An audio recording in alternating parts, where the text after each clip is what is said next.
There is a young female journalist, conservative journalist, by the name of Laura Loomer. If America's men acted like Laura Loomer, our problems will be fixed in about 5 minutes. Chained herself to She Twitter. chained her.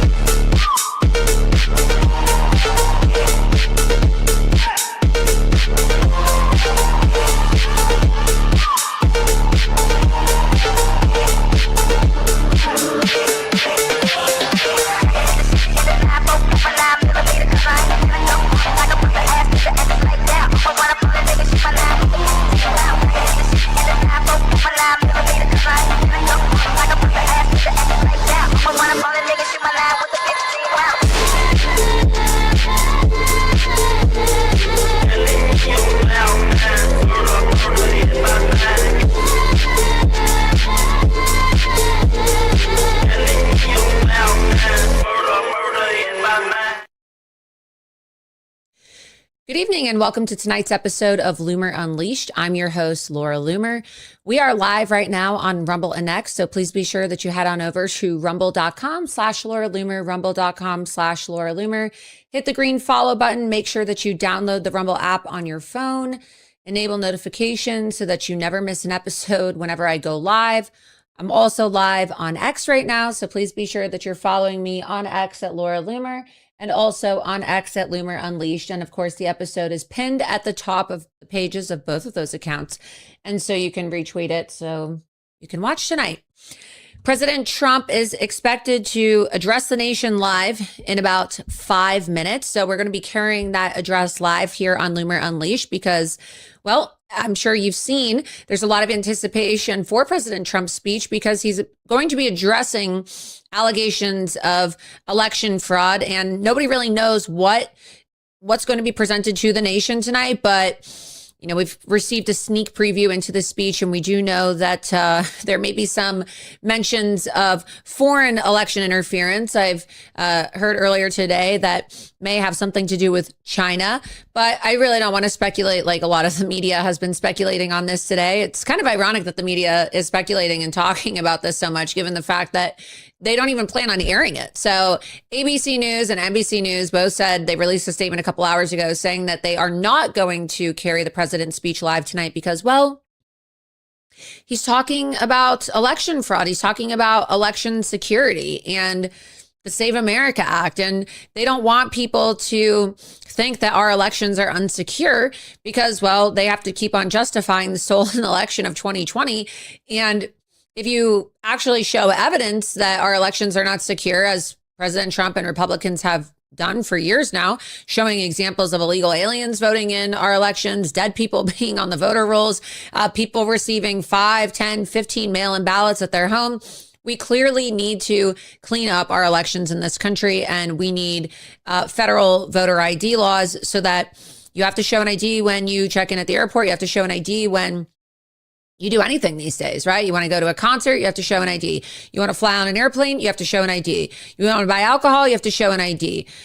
I mean, sometimes if you go to certain restaurants past a certain time at night where they have, you know, an open bar or they have a band, or depending on where you live, and the restaurant maybe turns into a more lively nightclub, you have to show ID to eat dinner at some restaurants. So we're going to play President Trump's speech in full tonight so that regardless of where you are tonight, whether you're watching on X or whether you're driving back in your car or who knows where you are tonight, watching, listening to this broadcast of Loomer Unleashed, we're going to carry President Trump's speech live. And it's very shameful that the mainstream media has politicized President Trump's addresses to the nation so much that they're now just deciding that they're not going to cover what the president has to say. I mean, it used to be, and I remember when I was growing up as a kid, when the president of the United States was addressing the nation, all the TVs, and I'm not even that old, I'm 33 years old, all the TVs would flash, right? You'd get this little rainbow message, especially in the 90s. When I was born in the 90s, I remember this. And in the early 2000s,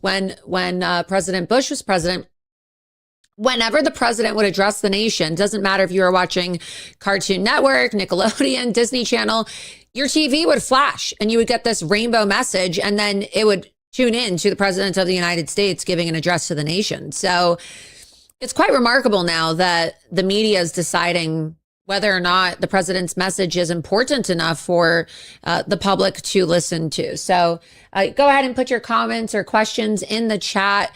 I don't know what you guys think the president's going to be talking about tonight, but been told it has a lot to do with the security of our elections. And am I the only person that remembers that?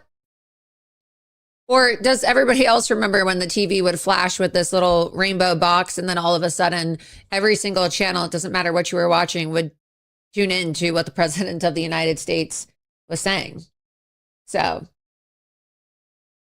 I just find it to be quite remarkable. And now, of course, the media is saying, well, we don't need to show his address tonight because he's just going to gripe about the 2020 election. And there was a question today asked during the White House press briefing. Caroline Leavitt's back from maternity leave. And I guess Caitlin Collins from CNN, I'm sure we could pull this up, but she ended up asking this question along the lines of, well, President Trump has been in office for over 500 days. And if he's showing evidence tonight that there was election fraud in 2020, how come nobody has been arrested? Well, they're apparently declassifying documents. We can get this video pulled up. They're declassifying documents from what we've been told so far about this address, and things can change, of course. And President Trump is known for, taking, not really, announcing ahead of time what he's going to do.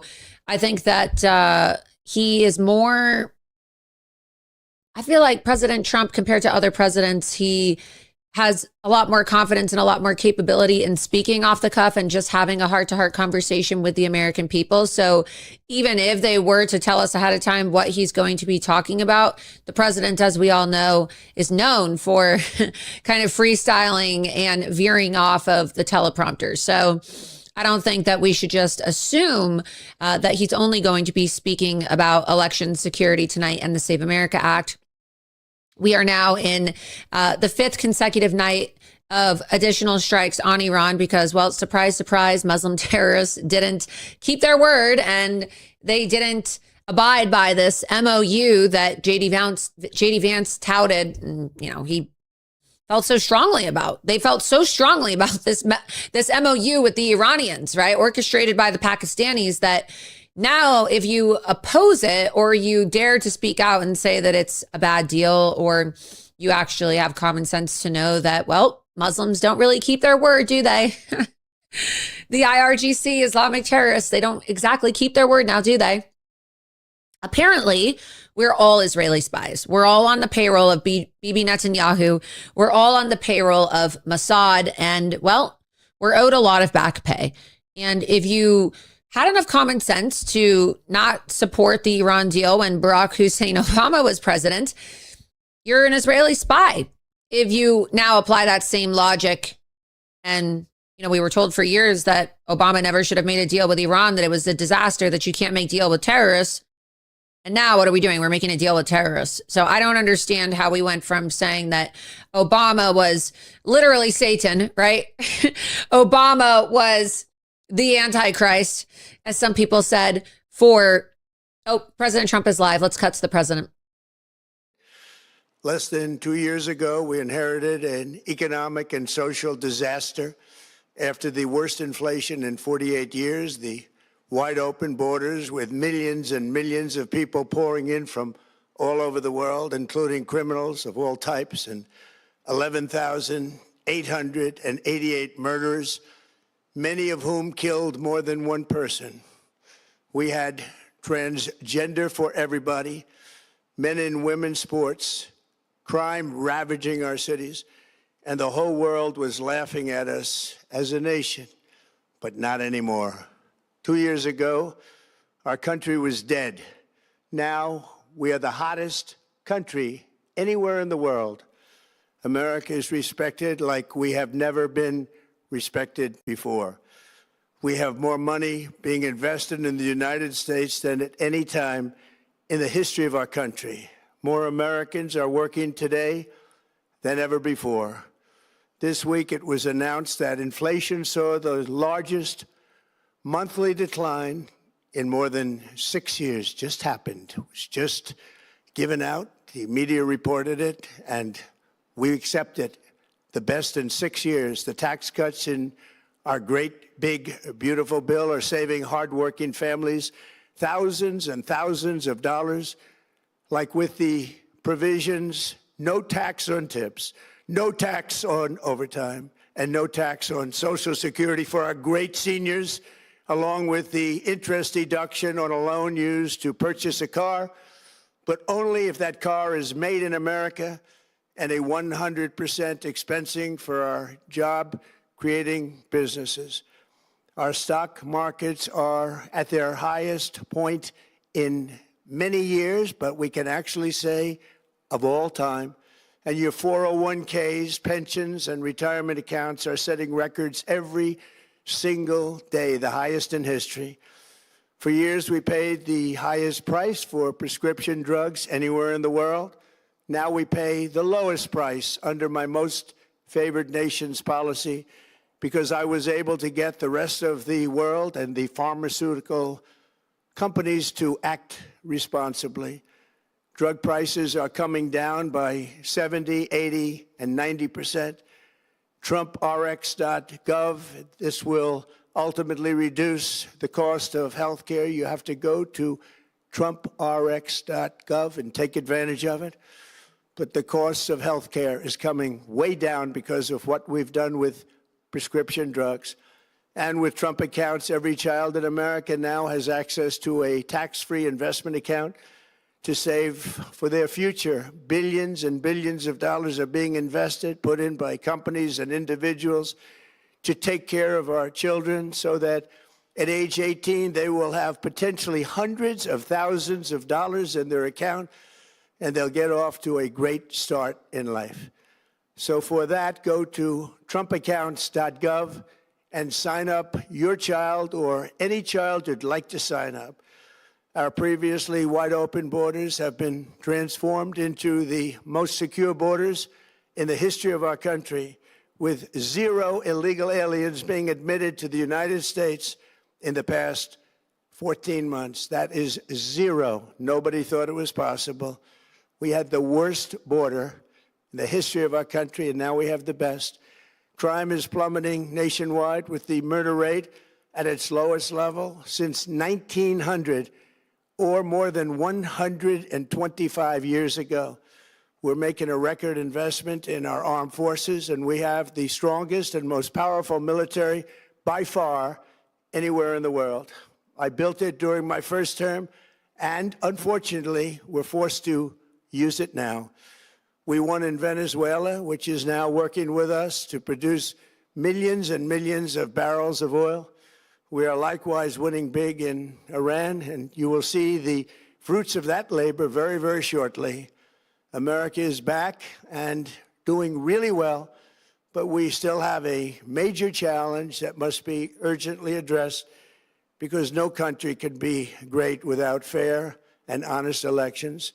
You have to trust your country, because if there can be no trust, there can be no greatness. And that's very simple.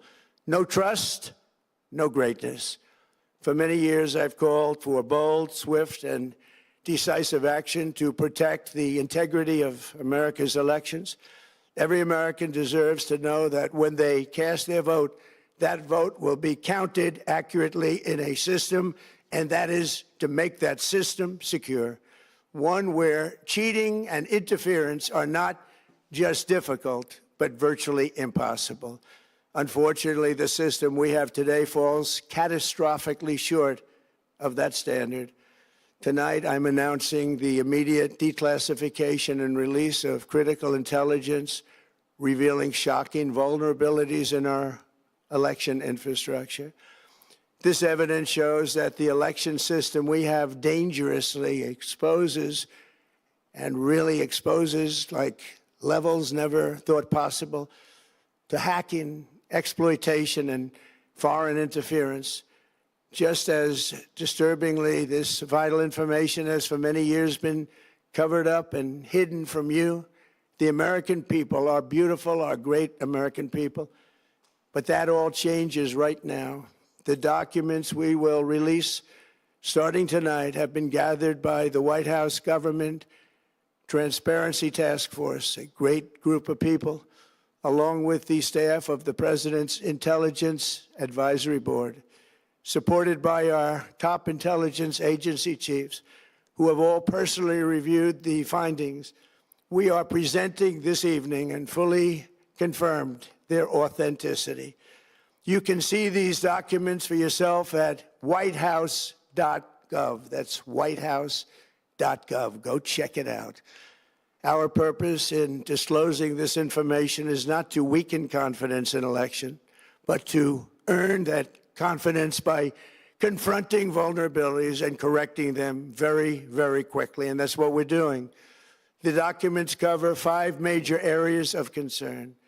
First, they show that over a period of years, starting during the 2020 election cycle, the People's Republic of China carried out what is believed to be the largest compromise of election data in history, resulting in China's illicit acquisition of 220 million U.S. voter files. That information includes names, addresses, phone numbers, political party preferences, and other sensitive data that would be needed to register to vote and engage in other nefarious activities, which is exactly what was happening. This data loss presents an unprecedented election security nightmare. The intelligence even shows that China assigned a data exploitation unit specifically to this new project. Compounding the travesty, the second set of documents we are releasing reveals that members of the deep state, very, very famous group of people, in many cases, in our intelligence agency work to actively suppress and downplay information about the extent of China's sinister election meddling, covering it up from both the president and the American people like nobody thought was possible. U.S. spy agencies began learning about the compromise of voter registration files in 2020 when they discovered that tens of millions of voter data, think of that, tens of millions of voters' data in 18 states have been bought, stolen, or hacked by China. Yet those responsible for sounding the alarm instead kept the information secret and hidden. They did not disclose to me as president or to anyone else, and to the best of our knowledge, they did not inform Congress. In fact, all they kept saying is, this is the most secure election in the history of our country, a standard, very pat line that was divvied out to say. The cover-up of this colossal security breach is even more disturbing in light of the additional information showing that China engaged in other election-related activities to undermine my first administration and our 2020 campaign. They did not want, and they just didn't want it. They fought like hell not to have it, Donald Trump, to win, and for good reason. As the documents we are releasing show, CIA reporting explicitly stated, and I quote, in mid-2018, the Chinese Communist Party's policy was to leverage all domestic and foreign elements that were opposed to the U.S. president in an effort to reduce the U.S. president's votes and make him resign or prevent his re-election. Isn't that nice? Also, in mid-2018, China was working to influence the results of the U.S. midterm elections and later the results of the 2020 presidential election itself. Separately, in mid-2019, the Chinese government's strategy against the United States was focused on undermining domestic confidence in the U.S. president. They wanted to just make you sound like your president wasn't so hot, when actually your president has done a great job, and they did everything possible to do exactly that. Going on, this document says, and this is by the CIA, the strategy included efforts to use Chinese contacts with big U.S. companies to influence U.S. business leaders to turn against the President of the United States of America. The Chinese government sought to identify U.S. journalists who had reported negatively on the U.S. president and pay them large sums of money to write more negative articles about him as many as they could, and they didn't care what they said. The Chinese government wanted U.S. president to lose the next election, and the reason they wanted me to lose is because they knew I was wise to them, charged them billions and billions of dollars worth of tariffs, and built the strongest military anywhere in the world. We have the strongest military anywhere in the world. These are exact quotes from the CIA reporting. The name of the person doing the quote is now under review, but it gets even worse. Raw intelligence obtained by the FBI in 2020, yet buried by rogue bureaucrats, stated that China's activities even included an attempt to manufacture illegal ballots for Joe Biden. Documents show that during this period, dozens of significant CIA and NSA reports about China's election targeting were kept out of the presidential briefing. These were briefings I would get almost every day. Everything was kept out that was of importance. One email among intelligence analysts admitted that they had, quote, deliberately massaged the presidential daily briefing to withhold information regarding Chinese activities related to the election. Another official inside the FBI wrote that she was running, quote, a shadow government, unquote, to keep intelligence about China's election meddling from becoming known and to keep it away from the honorable press. Other officials who witnessed such efforts perceived the motivations to be blatantly political. Recently, we found significant numbers of burn bags in formation, and this is a group of bags that were used to destroy information given by President Barack Hussein Obama to be burned. It was supposed to be burned. These bags were supposed to be at a different level by different people, incinerated and checked, but it never happened. Maybe we got lucky. We believe this was not done on purpose, but rather through gross incompetence of the people that were supposed to burn the bags. But the findings are stunning. Today, I'm asking the Office of the Director of National Intelligence, the Department of Justice, the FBI, and the CIA to investigate how and why such crucial information was hidden, to fire those involved in the cover-up, and to file criminal charges, if appropriate, against these people. Yet concealing China's meddling was only the beginning. The third set of documents we are releasing proves that for many years, Americans were blatantly lied to about the security of our election infrastructure, including electronic voting machines and ballot counting systems. Dishonest, almost all.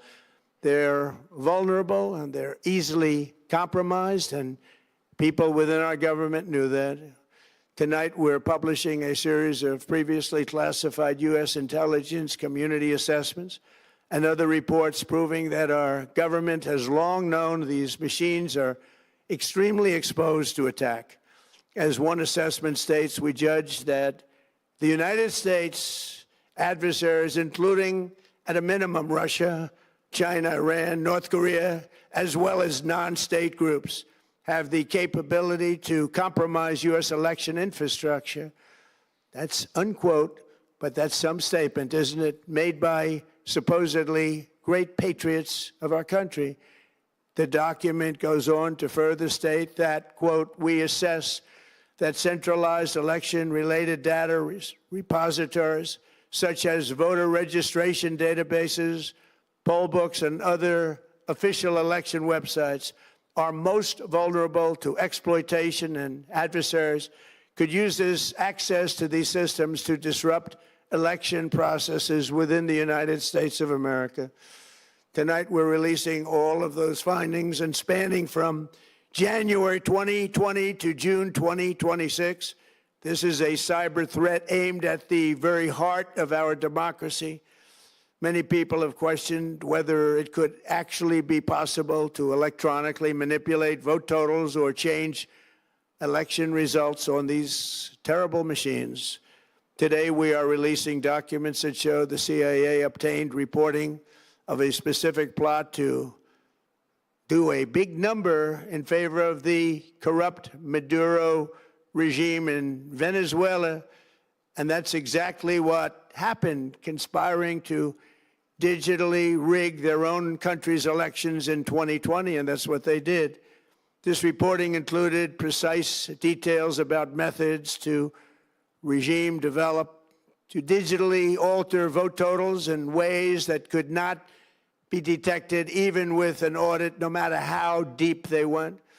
This intelligence underscores why we must take urgent action to ensure that our own system can never, ever be hacked or compromised like it was in the past. The fourth set of documents reveals that even when significant evidence of fraud has been detected, it has been buried and covered up. Among the disclosures tonight are FBI files detailing evidence of alleged fraud by a large-scale voter registration operation in Michigan. In 2020, Michigan State Police raided a Democrat Get Out the Vote organization, corrupt group in Muskegon. And we're so concerned by what they found. They were just so concerned, they couldn't believe it, actually, that they contacted the FBI in Detroit. The documents state that some canvassers admitted to FBI agents that they signed voter registration forms in other people's names, submitted fraudulent registration for people who did not exist, and received gift cards tied to their number of applications that they produced. In other words, it was pay, play, and cheat. The FBI agents working on the case believe that crimes were committed, yet the Biden Department of Justice slow-walked the investigation and killed it. Tonight, I'm asking the FBI director to ensure that the matter is fully investigated and to work with the Department of Justice to prosecute those responsible for any crimes. Finally, to reveal just how vulnerable our elections continue to be, we are releasing the results of a stunning investigation by the Department of Homeland Security. According to the DHS review, state voter rolls and public records, they identified approximately 278,000 non-citizens who are registered to vote in federal elections. Since Democrat states refuse to share their voter files, the real number is actually much higher than that. Yet, even this limited analysis found more than 250,000 foreigners illegally registered to vote. Put together, these disclosures reveal an election system so broken and so vulnerable that no one can possibly defend it. It is not defensible. Hundreds of millions of U.S. voter files are in the hands of foreign governments. Our machines and ballot counting systems are exposed to hacking and manipulation and corruption. China and other countries have been trying to meddle in our elections. Evidence of fraud has been buried. Hundreds of thousands of non-citizens and dead people are listed and active on the voter rolls, and yet we still have elections with no voter ID, no proof of citizenship, and tens of millions of ballots floating aimlessly through the mail. As one example of the insanity, California's recent election for mayor of LA and governor was held on June 2nd, a long time ago, but it was just completed a few days ago on July 10th. Think of that, much more than 1 month. Took a month to count the votes. I wonder what they were doing. This is worse than any third world country. There's no third world country that has elections like we have. In a rare move, NBC and ABC Fake News have both said that they would not cover this speech. They knew what it was about because of the fact that they don't like the topic, because they know how corrupt our system is and they don't want to reveal it. They and others in the media are part of a plot. They want to continue this fraud for whatever reason. They want to keep it going. They want to protect the radical left. They can't have a great country, and that's true. You can't have a great country without free and fair elections. Fraud like this should mean a revocation of their licenses. They use our public multi-billion-dollar in value airways for absolutely no money. They pay nothing. All we want is honesty in our elections and honesty in reporting. They pay nothing for multi-billion-dollar assets. Great damage has been done to our country. Our elections were left vulnerable to being rigged and stolen, and the trust of the American people was lost. This cannot be allowed to continue. Every American, whether you're a Republican, Democrat, Independent, or otherwise, should be able to agree that we deserve the most secure, honest, and fair election system anywhere in the world. Secure elections should be a partisan, really, we should be together, Democrats, Republicans, Independents, everybody, and it should not be a partisan issue. It should cause to unite us, not to divide us. This should be a cause. We should be united, not divided. In light of the brand new and irrefutable information I have revealed tonight, my administration is in the process of notifying the states whose election data was compromised by the People's Republic of China and many others. We will be working closely to mitigate any harm, and we're taking swift action to ensure that sensitive voter data is better protected so we can never be bought, we can never be hacked, and we can never watch a stolen election again. Tomorrow, the Secretary of Homeland Security will hold a briefing to outline his department's recent work confirming cyber vulnerabilities in our electronic voting systems. They are bad. We're in the process of informing governors, senators, and members of Congress of potential issues in their states. If you look at voting today, it's in such bad shape in so many states, and we are committing to fix it. And we're also committing to be working with those states and local jurisdictions to help them fix and patch known technical vulnerabilities before the midterm elections. We have very important elections coming up. We want those elections to be honest. I've also ordered DHS to notify every state about non-citizens on their voter rolls and direct them to remove all ineligible voters from the lists immediately. But most importantly, addressing this crisis of election security demands that Congress must pass the Save America Act. How easy is that to do unless you want to cheat? The only reason you wouldn't do it is you want to cheat because your policies are so bad and your candidates are so pathetic that you can't get away or can't get elected any other way. This landmark bill requires that all voters must show photo voter ID. How simple is that? Could I have your photo, please? Photo voter ID. All voters must provide proof of citizenship. Are you a citizen of our country, please? And hopefully there will be no corrupt mail-in ballots, which if you watched California and so many other places, mail-in ballots are inherently corrupt. So you would have no mail-in ballots except for illness, disability, military deployment, or travel if you're going away on business or vacation. These reforms are urgently needed to stop the vulnerabilities that I've mentioned. To all Americans, I ask you to pick up your phone tomorrow, call your representatives in the House and Senate, and demand that they pass the Save America Act without delay. Together we will restore faith and confidence in our country, and we will be bigger, better, and stronger than ever before. Thank you. God bless you. God bless our great military, and God bless America. Thank you very much.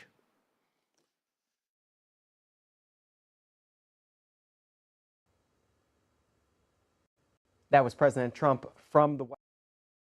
Well, shocking, but also not so shocking address from President Trump at the White House tonight about election fraud and Chinese election interference in the 2020 presidential election.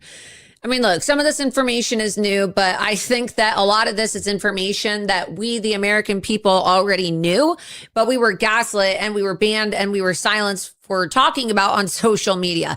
Everybody knows that the election was stolen in 2020, and it was largely due to Chinese election interference. Hello, COVID-19, anybody? A bioweapon from China unleashed on the American people? 1.2 million American citizens murdered by the Chinese people? So we know what China did.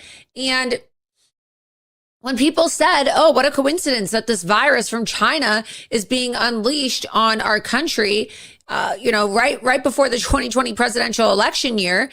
Oh, what a coincidence that, this virus was unleashed and now they don't want anybody going and voting in person. They want everybody voting by mail.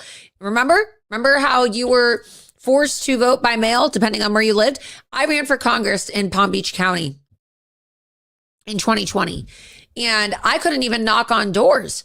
I didn't have social media. I had no access to social media because all the big tech social media companies banned me. And then the only way that people were able to vote in some areas because, well, they had everybody believing and convinced that you would die if you contracted COVID-19. And if you didn't get the vaccine, you couldn't go out in public and you had to wear a mask everywhere. That is how they were able to exploit the mail-in ballots and really just this enormous amount of mail-in ballot fraud that we saw. President Trump alluded to what the scenes that we all saw in the aftermath of the 2020 election across various swing states, where it took them over a month, right? Over a month to count the ballots. And they were, putting up boards on all the windows. And if you're just joining us now, President Trump just released this very explosive statement, and they're declassifying documents that have been reviewed by our intel agencies, the CIA and the FBI, proving that the CCP, China, interfered in the 2020 election. He said that China carried out a compromised data operation by acquiring over 220 million voter files. And so really, when you think about that, it's quite fascinating, because look at the population of the United States, right? Under 400 million people. And China was able to acquire 220 million American voter files. Not just the voter files. President Trump said in his address tonight that the Chinese were able to obtain phone numbers, addresses, other personal sensitive information like voter affiliation. Now, what do you think the Chinese are going to do if they have access to 220 million American voter files? That data could be used to hack people. That data can be used to impersonate people. And that's exactly what the Chinese did. According to President Trump, they have evidence of the Chinese manufacturing ballots, paying American journalists, he said tonight, to write negative news stories about him, to convince people that he wasn't fit for office and that he shouldn't be president, because they didn't want somebody who was actually strong, who was capable of leading our military. And he said they didn't want somebody who was actually going to be prosperous, which is why the Chinese were rooting for Joe Biden. Everybody knew that the Biden crime family was tied to China and that China was polling for Joe Biden and his family in 2020. So I think that a lot of this information is stuff that we already knew, but the media, of course, spent years lying about it, saying that we were all conspiracy theorists, lying and saying that we were making it up, running cover for Joe Biden, saying that it was a conspiracy theory, that it was weaponized government by the Republicans to investigate the Biden crime family for their ties to the CCP and China. But we'll go to the chat, see what people think about this address tonight. I mean, if you already knew a lot of information, you can post a 1 in the chat. I think that a lot of this is information that we already knew, especially the part about Maduro. I mean, I remember, you can go back and you can look at my tweets. I remember when, before Maduro had actually been captured by the United States, I know that Maduro had some meetings with some U.S. officials from the Trump administration and had even said that he would be willing to turn the voter machines over to show the United States government how the machines were hackable, right? These machines that were used in the Venezuelan elections, which are the same machines that are used here in the United States of America. And so I don't know if a lot of this information is now coming out because Maduro's been captured. I do know that Maduro had made that information available to the Trump administration from my conversations with Trump administration officials, even before he was captured. And so you can go and you can look at my old tweets. I know that I've tweeted about this. I think that I tagged Pam Bondi back in the day about, oh, when are you going to, go talk to Maduro about the stolen election of 2020? He's sitting in the Miraflores Palace. Go find him, because I was mocking the fact that the government was offering this, what was it, like $100 million bounty for Nicolas Maduro. Oh, for anybody who knows where Nicolas Maduro is. Anyway, I think that a lot of this information is stuff that we've heard bits and pieces of over the last 4 or 5 years.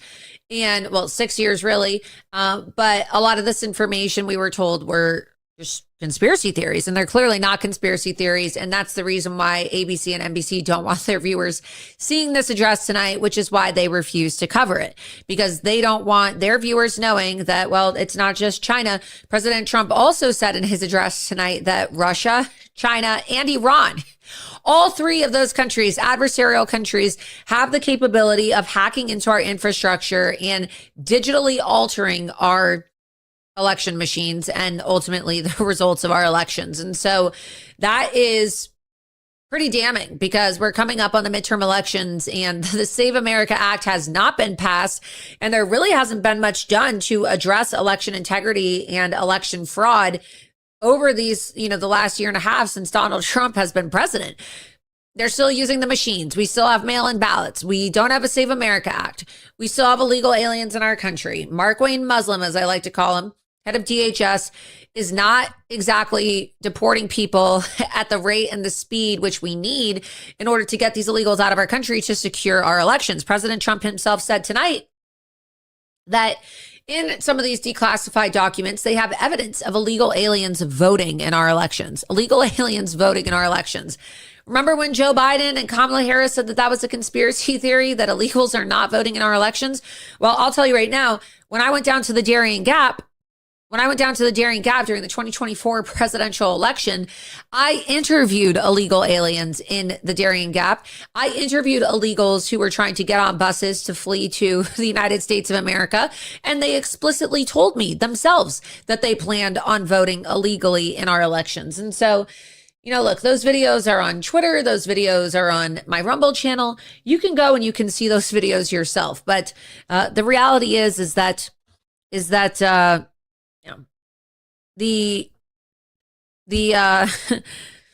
elections in our country have been rigged for quite some time. And it really just makes me wonder, if China and Iran and Russia have had this capability, how many elections have they interfered in, right? We're talking about 2020, 220 million voter files compromised, stolen by China, replicated ballots, falsified ballots, election fraud, distorted machines. How long has this been going on for? We've been using these electronic machines in our elections for how long now? For how many years? So how many elections across our country? It kind of reminds me of the whole USAID scandal. You notice that once they cracked down on USAID, all of a sudden, all of these South American and Central American countries that had these leftist dictators or these communist candidates that were being funded by our tax dollars through USAID programs. And of course, our tax dollars were being used to astroturf their campaigns illegally. Well, now all of a sudden, all throughout Central and South America, ever since they cut that funding, it's just been a wave of conservative candidates and right-wing candidates. So kind of makes me wonder if the same thing is happening here in the United States, where we have these election machines. And what if we just went back to regular ballots, right? And we didn't use these machines. What if we didn't have mail-in ballots? What if we just had paper ballots and these ballots are counted? This is what they do in every other country. They do this in every other country in the world. And they're somehow able to count all the ballots in one day. Not a week, not 2 weeks, not a month, not 3 months, not an entire year, not 6 months. One day. But the United States of America, which is supposedly the most powerful country in the world, the most developed country in the world, we can't count ballots in one day. We can't count ballots in one day. We can't secure our data. We can't prevent the CCP. And mind you, I hope that this is the end of the love fest between Donald Trump and Xi Jinping. I don't want to see any more news stories about 500,000 Chinese students getting visas to stay in our country.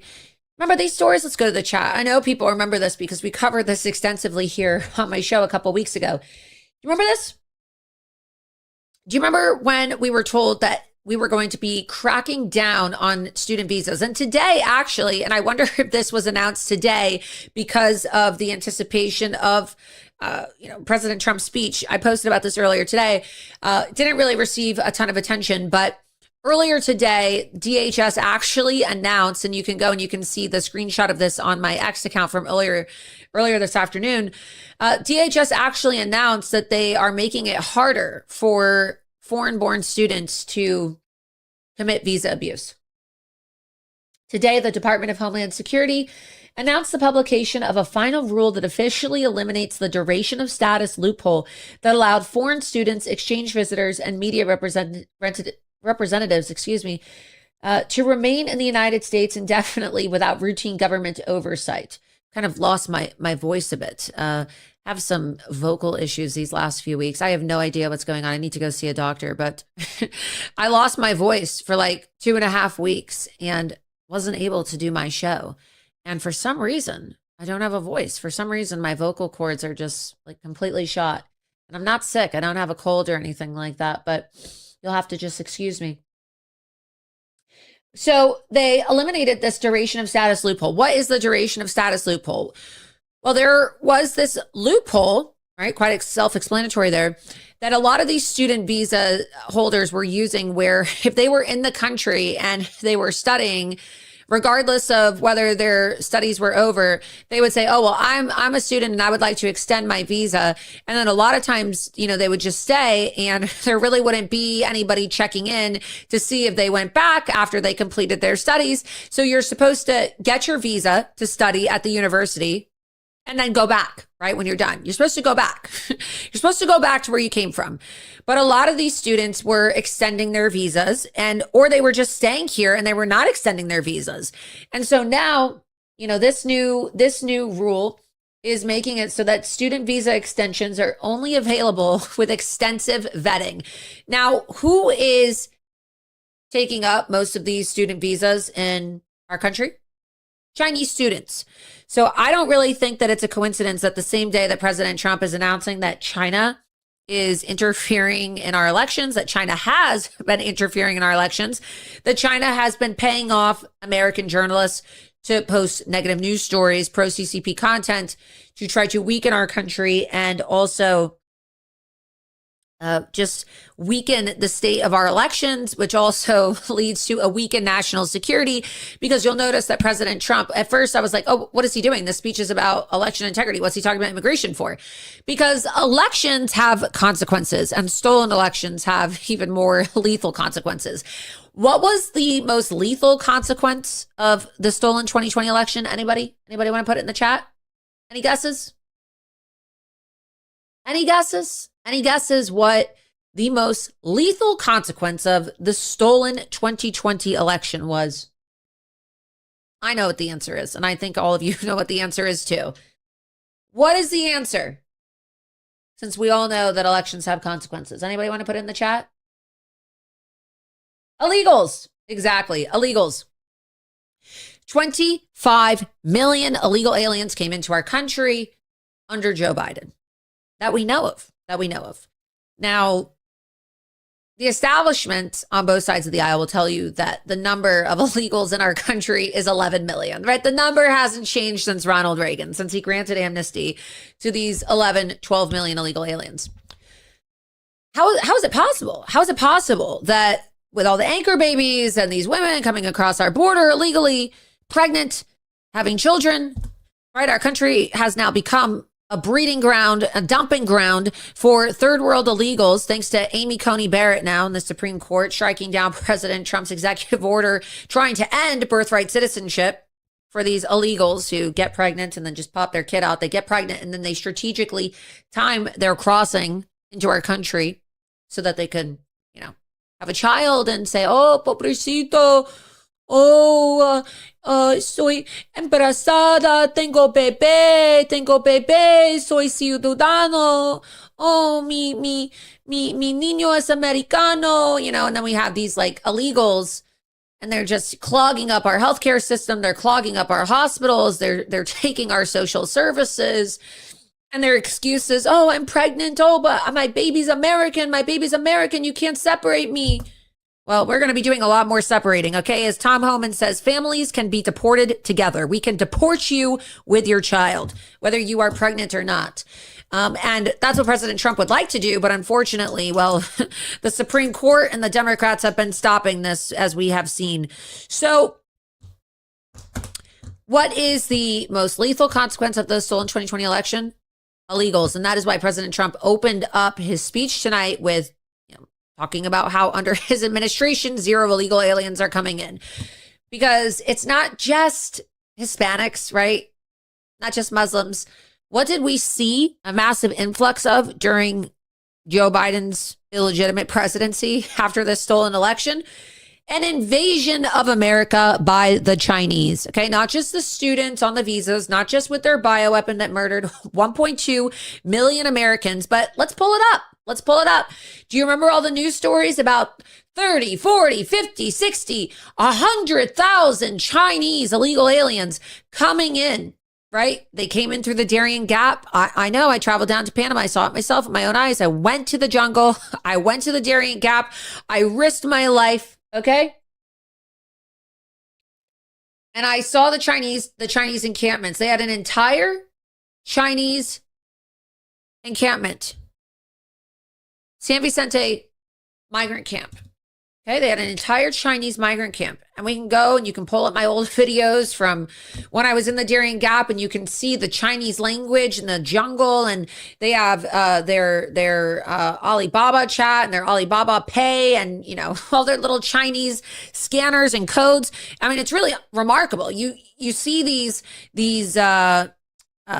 Chinese, they're on these things called piraguas, which are these little water boats, right? Piraguas. And I actually rode one of these piraguas in the Darien Gap, and you see all these illegal aliens coming in on the piragua, and millions of people a year, right? Millions of people a year coming in through the Darien Gap. And what do you notice about a lot of these people? A lot of them are Chinese. I encountered several of these Chinese people. They're trying to come to the United States illegally. And when you see their encampments, right, they have these scanners. They're in Chinese. They have Chinese products. It's a whole operation where they have Chinese business owners living in Panama, supplying these little grocery stores in the middle of the jungle, literally in the middle of the jungle. Okay. So again, you can go to my Rumble channel and you can see there's extensive coverage on this. So Chinese illegal aliens using Elon Musk's Starlink, right? This was 2 years ago. 2 years ago, I reported on this to facilitate the CCP's invasion of America. And I mean, the video is not that long. We can actually play it and remind you. But it's called the fifth column. It's called the fifth column. This is what these Chinese do. This is why they need to be deported from our country, okay? Because chances are, if you're on a visa here and you're from China, you're a spy. You're a spy because you have to have a loyalty to the CCP. When you're in China, you have to pledge your allegiance to the CCP. So you can guarantee that if somebody is here from China, right? This is why a lot of people have been talking a lot about Mitch McConnell's wife lately. Side note, right? Don't want to get too carried away, but Mitch McConnell, of course, in the hospital, nobody's seen him. Apparently he had cardiac arrest, had to get CPR. My source tells me he's brain dead. And then the wife just flies to China to go meet with CCP officials. We have so many people living in the United States of America. And then these 500,000 Chinese students on visas, it's called the fifth column. And these people, they pretend to be American. Some of them maybe even will get their citizenship, but they're spies, right? We've seen countless stories about this. Remember Dianne Feinstein's husband? Remember? She's dead now, but her husband, the driver, right, was a Chinese spy. Remember one of Kathy Hochul's staffers, okay? When I think it was like one of her chiefs of staff was working for the CCP. There's so many instances of, and you can pull all this stuff up. You can see this for yourself, right? Federal prosecutors indicted former New York Governor Kathy Hochul's deputy chief of staff, Linda Sun, and her husband, Chris, for acting as undisclosed agents for the Chinese government and the Chinese Communist Party. Some of the staff for the most powerful politicians, right? The governor of one of the largest states in our country, New York, okay? Charged for acting as an undisclosed agent for the CCP. This is so common. And when President Trump says that this information was kept from him by members of our own intelligence agencies, well, we have Chinese individuals in our intelligence agencies. Some of these people, right, have claimed that they are, second generation Americans. Oh, I'm assimilated. I'm an American.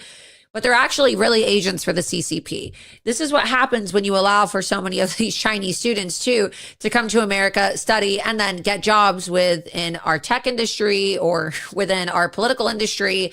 You have to pledge your allegiance to China, to the CCP. So is it any wonder when we allow for so many Chinese nationals to come into our country that China somehow was able to steal 220 million voter files? Right? We were supposed to talk a lot tonight about Iran and Russia, all these threats from these adversarial nations, right? The IRGC threatening to kill me, threatening to kill President Trump, claiming credit for the death of Lindsey Graham.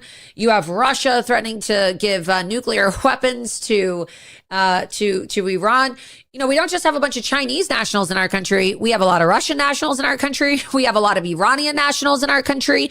And a lot of these people, right, as President Trump alluded to tonight, are acting as agents for these foreign adversaries that are trying to influence our elections.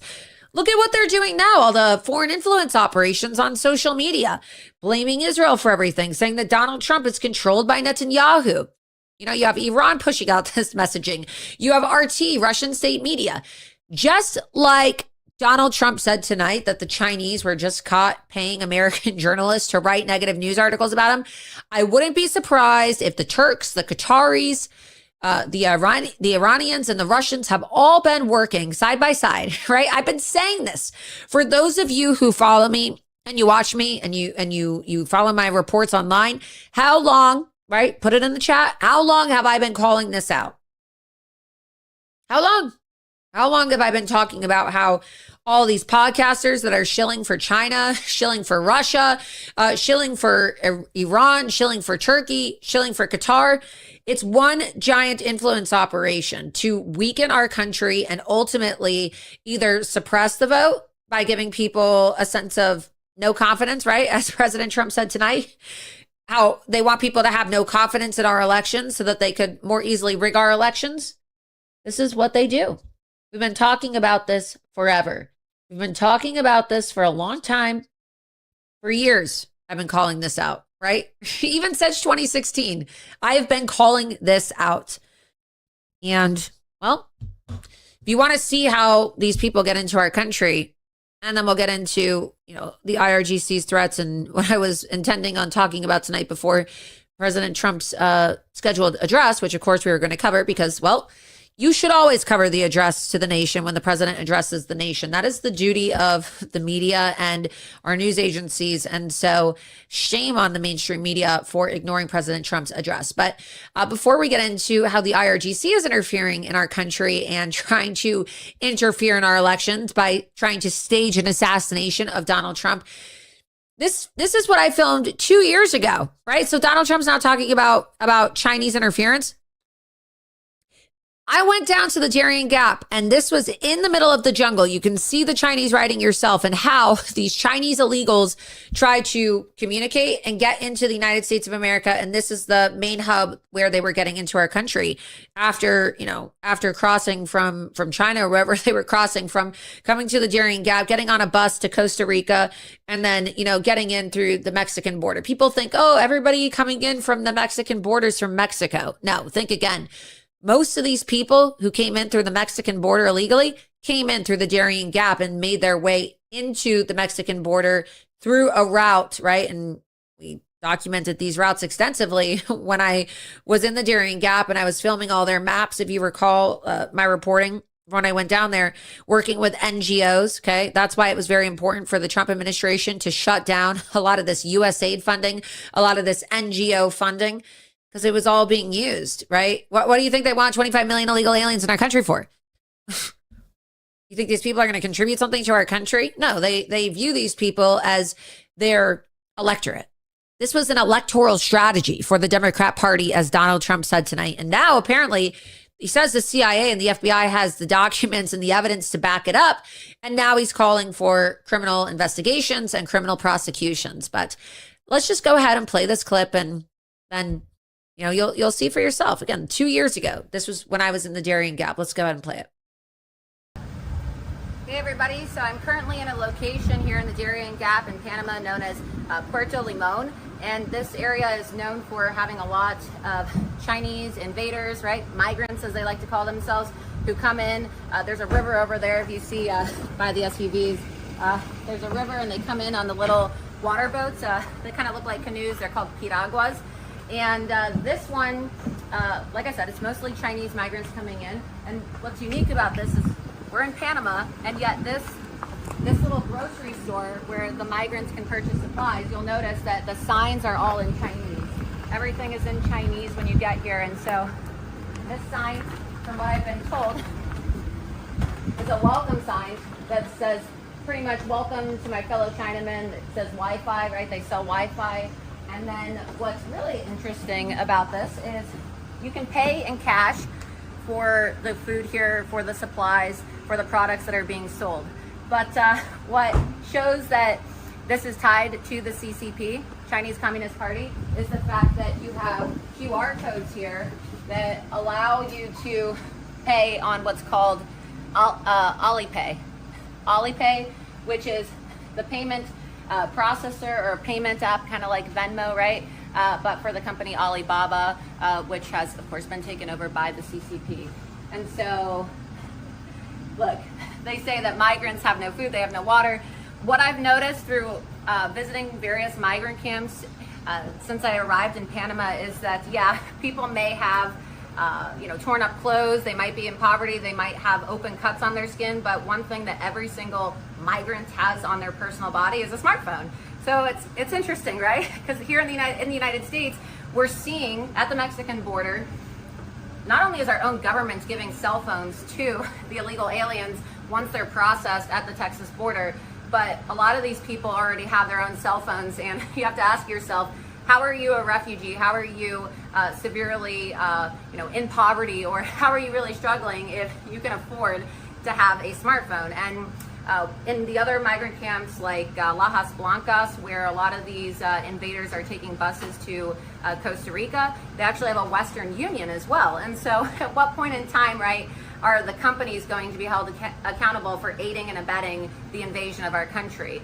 Clearly the CCP doesn't care. They're not going to be holding anybody accountable because clearly the CCP is involved in this invasion, as others have reported as well. That's why we've seen an intense uptick over the last year in Chinese migrants coming into the United States and also coming through the Darien Gap. Border Patrol in the United States, they just confirmed recently in recent reports that Chinese invaders are now making up for some of the highest numbers of the migrant encounters that Border Patrol is having at the Texas border.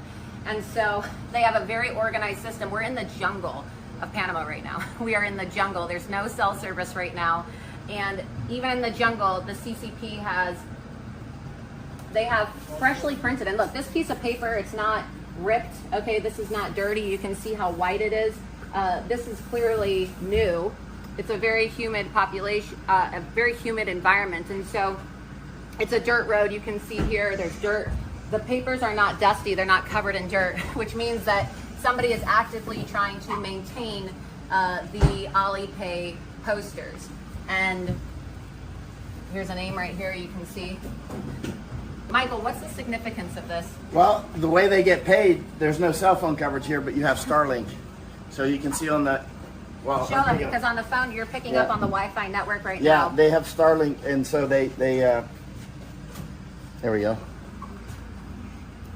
Well, so the Chinese migrants are using Starlink. So if you're watching this, Elon Musk, I know that you are outraged all the time about the invasion of America and talking about immigration being a huge threat. Well, these Chinese migrants that are clearly affiliated with the CCP are using Starlink, as Michael said. The sign says we sell Chinese soup. The sign says, welcome to my fellow Chinamen. We have Wi-Fi. And then here are the payments where the Chinese invaders in this Embara village can actually pay with Alipay, just for Alibaba. And of course, that's affiliated with the CCP. Mind you, we're in the middle of the jungle of Panama, and they have brand new posters on the wall here where people can, well, the Chinese migrants can pay for their services, pay for food at this little stop with Alipay. So it's just further evidence that the CCP is facilitating this invasion. Okay, this bridge is just, for a lot of years now, it's blown out. Where's the Starlink? Right here. And you can see they have Starlink here. That's how they get Wi-Fi. So the CCP affiliated store in the middle of the jungle here in Puerto Lima, where Chinese invaders get off on little piragua boats after coming through the Darien. They can then get off, order some food at a Chinese store in the jungle, and then they can log on to a Starlink. Check this out, Elon Musk. The Chinese invaders in the jungle in Panama are using Starlink. Imagine that.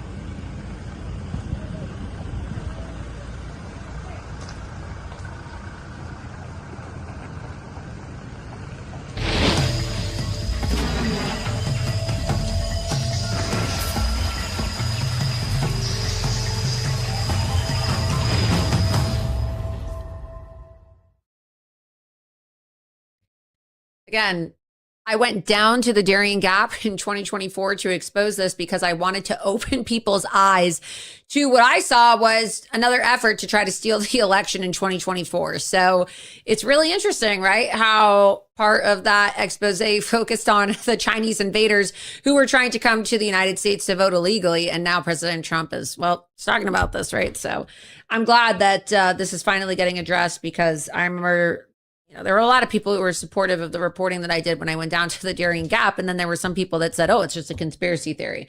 But you can clearly see for yourself that the CCP operation facilitating the invasion of America for the purpose of having people illegally vote in our elections. All righty. Speaking of foreign interference and threats from foreign adversaries, something crazy that happened to me this last week. The IRGC started targeting me this actually goes back about 2 weeks now, because at Khamenei's funeral, and I think we have the video clips of these Iranians holding up posters of me and Senator Lindsey Graham and President Trump and others at Khamenei's funeral. But 2 weekends ago, can we go ahead and get that clip up, please?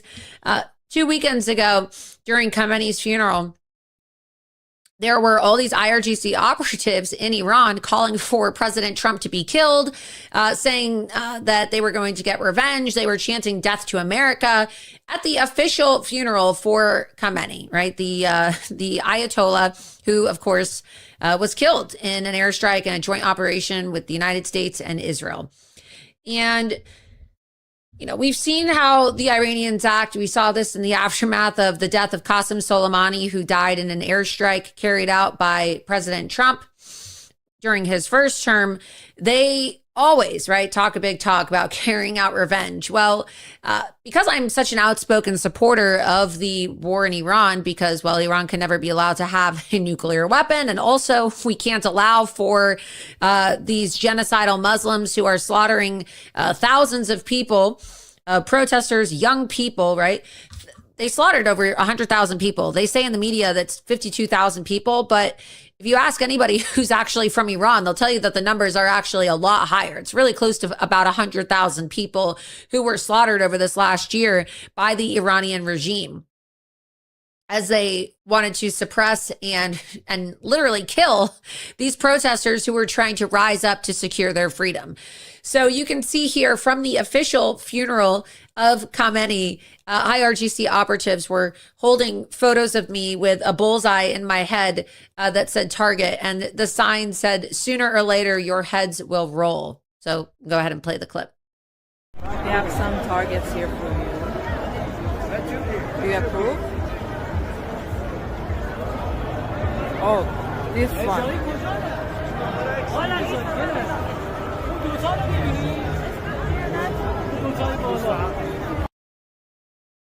So you could clearly see my my face is on the last poster. And over the last year, right, since this war with Iran, the IRGC and IRGC affiliated accounts have decided to deploy a new form of propaganda and disinformation to try to win people over to support their cause. And it's an entertaining form of propaganda, I have to say.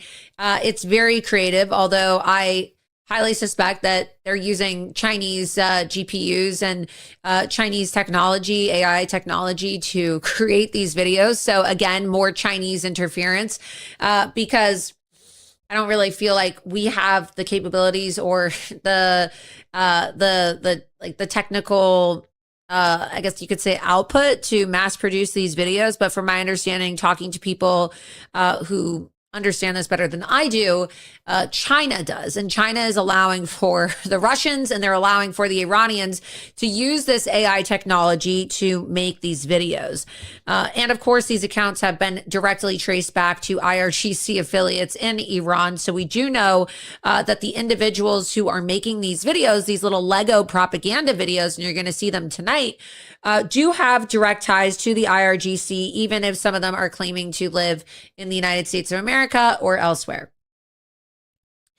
And after Lindsey Graham's sudden death upon him returning from Ukraine, I immediately thought, wow, this is very suspicious, right? You could see there in the video, again, you could play the first 4 seconds of that one clip from the funeral of Khamenei. You can clearly see that this was a week before Lindsey Graham went to Ukraine. Go ahead and play that clip again. We have some targets here for you. Do you approve? Oh, this one. We have some targets here for you. Do you approve? Oh, this one. So you can clearly see Senator Lindsey Graham's face on one of those posters there. So they were threatening to kill, the Iranians were threatening to assassinate Lindsey Graham. And then he goes to Ukraine. And then immediately upon returning from Ukraine, he's dead, right? They said he had an aortic dissection.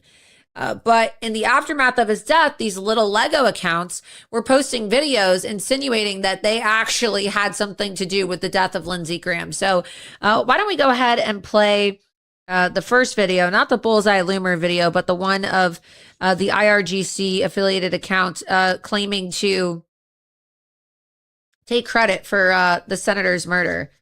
I think you have this clip. There's a bunch of these little clips. We're going to play a bunch of these for you. So they show Senator Graham sitting in his home in DC in darkness, and then a shadowy figure, which of course is supposed to be an Iranian, do something to him. And then he dies, and then he gets put into an ambulance. And then you see this Iranian operative who they name Monica, which is a play on a woman by the name of Monica Witt, who basically fled to Iran. She was in the U.S. Air Force, and she decided to defect to Iran and was giving them classified information, sharing very classified information with the Iranians. And now she's on the FBI's most wanted list. She's actually one of the most wanted fugitives in America, currently living in Iran. And so when they call her Monica, of course, this is a play on Monica Witt. And then you see this woman, Monica, who is supposed to be their little IRGC operative, crossing off Lindsey's name. And then it says Laura, right? Of course, that's a reference to me because these little IRGC videos started to come out after these Iranian operatives were showing our faces at Khamenei's funeral, and then all of the faces that are listed, right, who had their photos shown at Khamenei's funeral in Iran are listed in these little Lego propaganda videos that are affiliated with the IRGC. So you can see how sick and twisted and advanced this propaganda is. And of course, it's all meant to interfere in our elections. Lindsey Graham, right, upon his death, apparently had a conversation with President Trump. We learned in the aftermath of his death, President Trump went on Fox News and said that one of the last conversations he had with Lindsey Graham about an hour before he died was about the Save America Act. Right? About the Save America Act. So kind of coincidental. I don't know. I think it's a little shady. Personally, I don't know if Lindsey Graham really died from an aortic dissection or not. They have a lot of advanced poisons, right, that our adversaries can use that don't really leave a trace in the body, that have the ability to put you into cardiac arrest.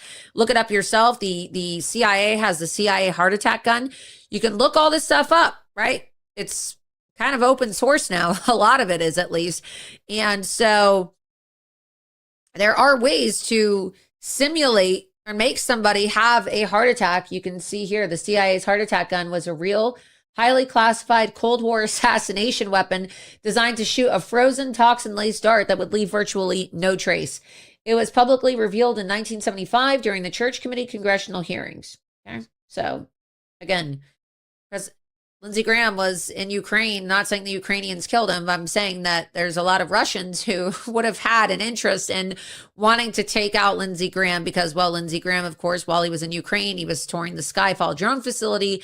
And Lindsey Graham also stated that he had White House buy-in and White House support for his bill to increase sanctions on the Russians in an effort to help Ukrainians and help Ukraine in this war against Russia that Russia doesn't really seem to ever want to end, right? Because they won't come to the table to end the war, even though President Trump and Zelensky have tried to end this war multiple times. So let's go ahead and play this clip.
Now, of course, KT is a reference to Kill Trump.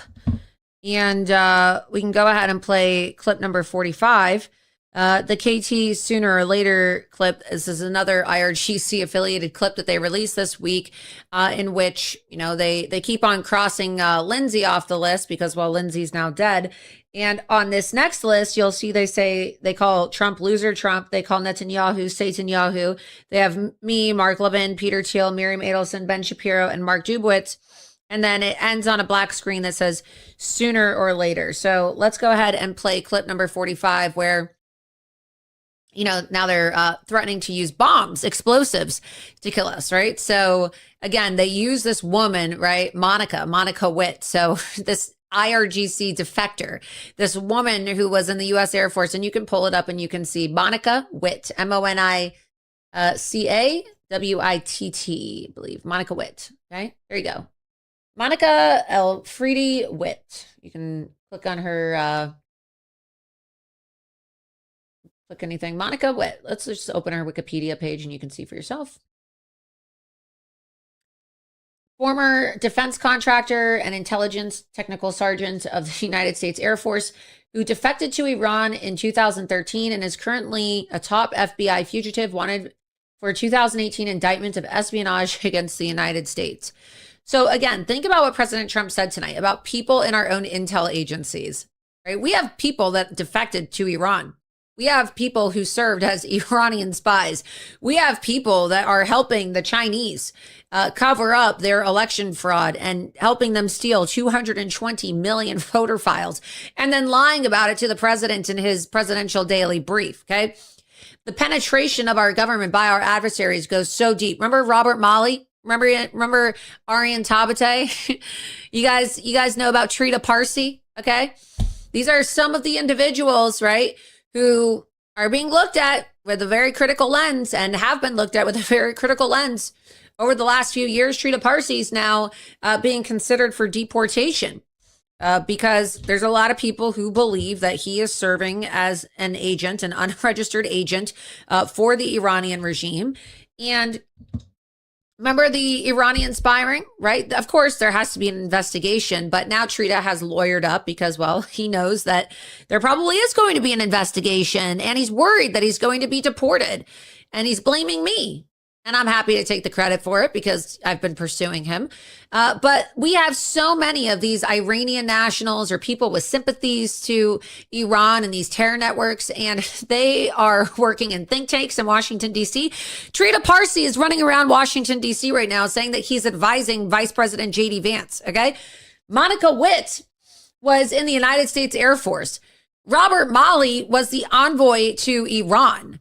Okay, so all these people who have access to classified information or they have access to high-level individuals within our government, right? How many of these foreign operatives or people who are basically giving information to foreign operatives do we have working in Washington, D.C. think tanks? Do we have working inside the government as GOP staffers or Democrat staffers? There was just a report. We're going to get into this tonight as well.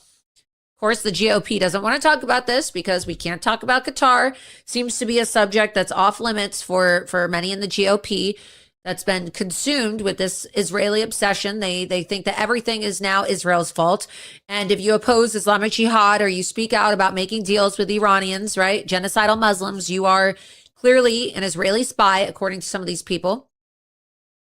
But I noticed they don't want to talk about the fact that it was just released this last week that a senior GOP staffer is currently under FBI investigation and has been under FBI investigation since 2023 for being an unregistered agent for Qatar. So we have GOP staffers who are literally Qatari spies. You have Iranian spies inside the United States Air Force giving classified information to Iran. You have Chinese spies sabotaging our elections, as President Trump said. Okay, so again, you can read the article. It's on my website. You can go to my X account. You can go to loomer.com and you can see for yourself. Wrote an article about it. Who is Qatar's agent in the House GOP? It's time for a full investigation. And you can see the many examples of staffers in the GOP and the Democrat Party who have, worked with Qatar, who are now lobbying full time for Qatar, and how this isn't exactly really, that much of a surprise when you see how much Qatar has infiltrated our government. And of course, I talk about this a lot. So if you watch Loomer Unleashed frequently, then you know, right? You don't just know, know. Because we talk about this so much. We talk about so much of the foreign interference and the unregistered foreign lobbying, whether it's Russia and Tucker and Dugan or Candace and Dugan, or whether it's the Qataris bribing every single GOP member of Congress or bribing every single Democrat member of Congress and using their lobbyists to get questions leaked to them before the anti-Semitism hearing or to weaken the Muslim Brotherhood designation in the House or the Senate. We are an occupied nation, not by Israel. We are occupied by China. We are occupied by Qatar. We are occupied by Russia. We are occupied by Iran. And we are occupied by Turkey. It's one big group all working together. And they have operatives here. The Iranians hired, right? They hired a Pakistani national, Asif Merchant, who was working on behalf of the IRGC. He was indicted in New York City this last year for trying to assassinate Donald Trump on behalf of the Iranian government. Okay. So now the Iranian government is now setting out bounties saying that they're going to offer millions of dollars to anybody who successfully assassinates Donald Trump. They're trying to assassinate Ivanka. They're trying to assassinate Don Jr.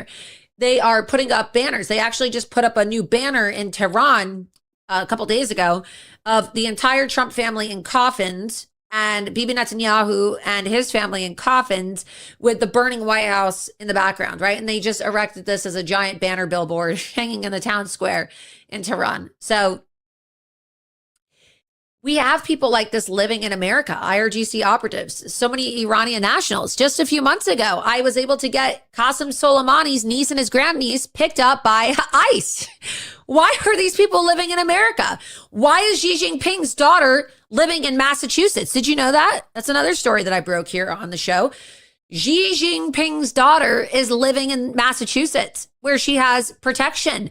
Not just from U.S. security forces, but apparently she actually has police from the People's Liberation Army in China.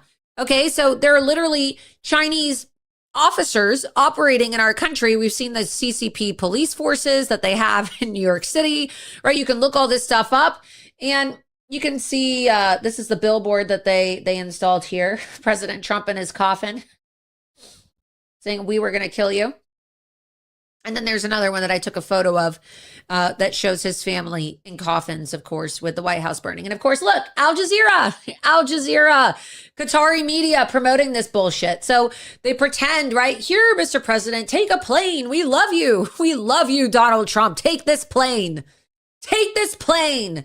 And then look, scroll up to the tweet. Iran has installed a billboard in the capital, Tehran. Let's exit out of that, please. Showing U.S. President Donald Trump lying in a coffin. A statue nearby depicts the first of late Supreme Leader Ayatollah Khamenei, who was assassinated at the start of the U.S.-Israeli war on Iran. Qatar sent a delegation to Iran for the funeral for Khamenei. So while they pretend and they kiss Trump's ass, they kiss everybody's ass, the Qataris, right, pretending like, oh, they're so innocent, that we're allies. Oh, we have a military base there. They're so great. I don't see anything condemning this. Qatar owns Al Jazeera. How come there's nothing there that says that we condemn this messaging?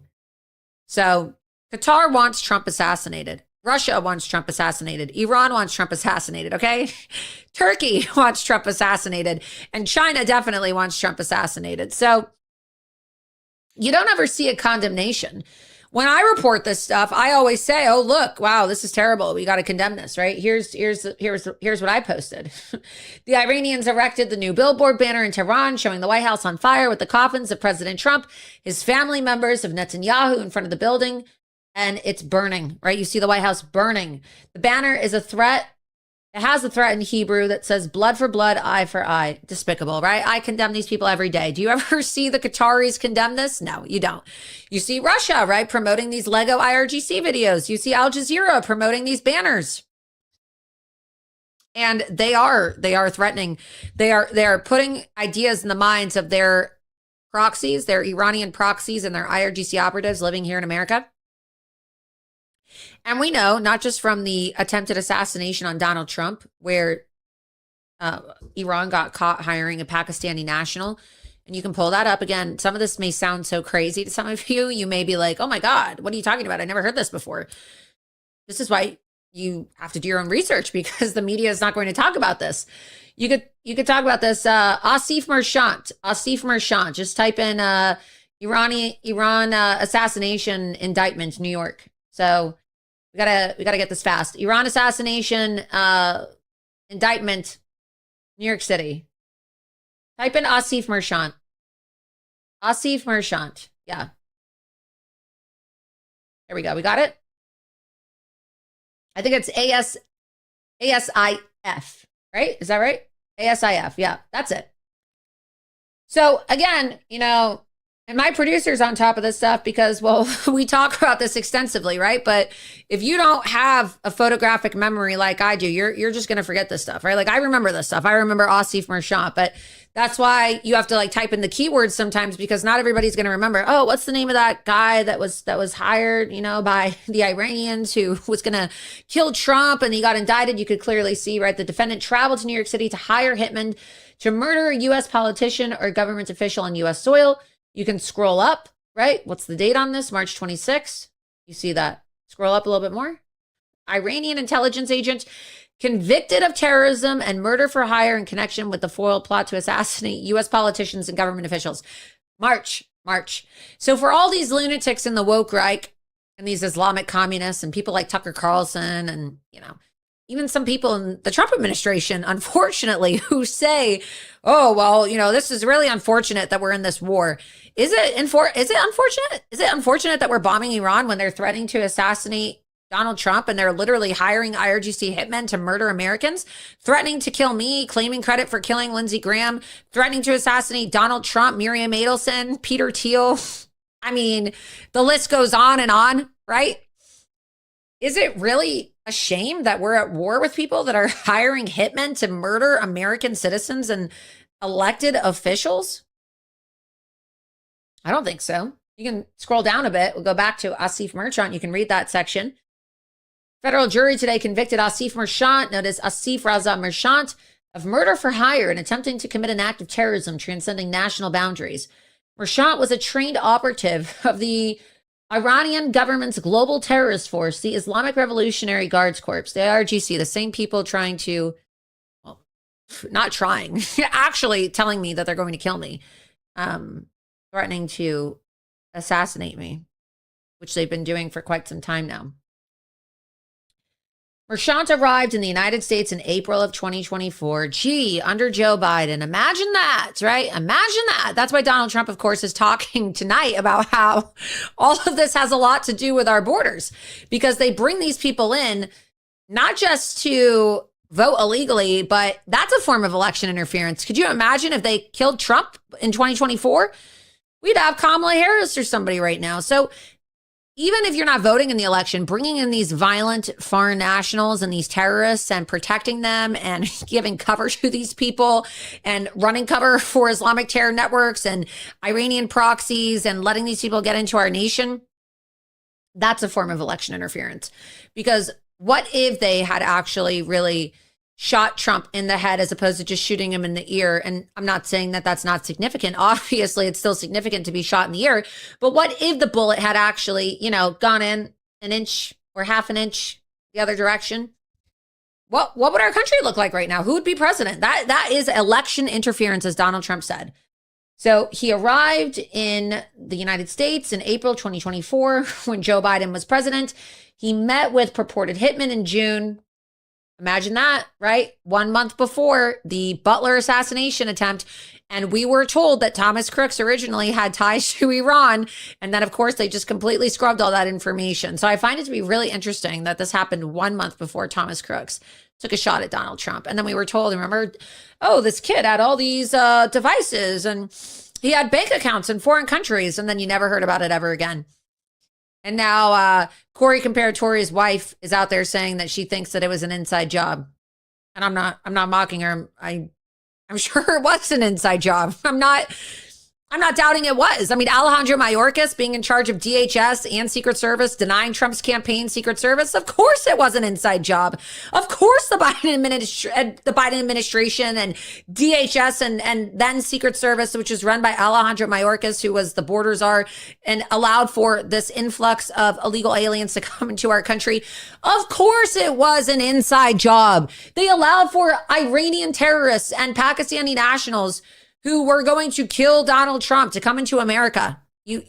What? We don't have Border Patrol? We don't have DHS? You can't detect these people? Give me a break, right? They let these people into our country.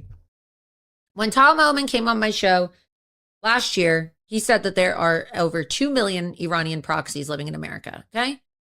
2 million of these people living in our country.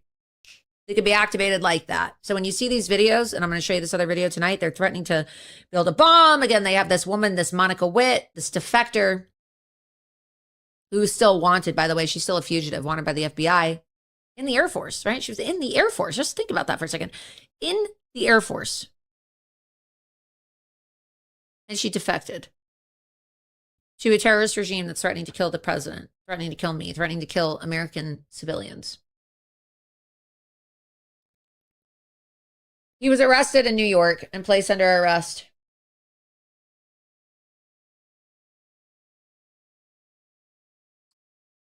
Interesting, right? That this all happened in July. What else happened in July of 2024? The assassination attempt of Donald Trump. You're starting to see where this is going, right? Maybe that's the reason why we haven't been told any information about Butler, right?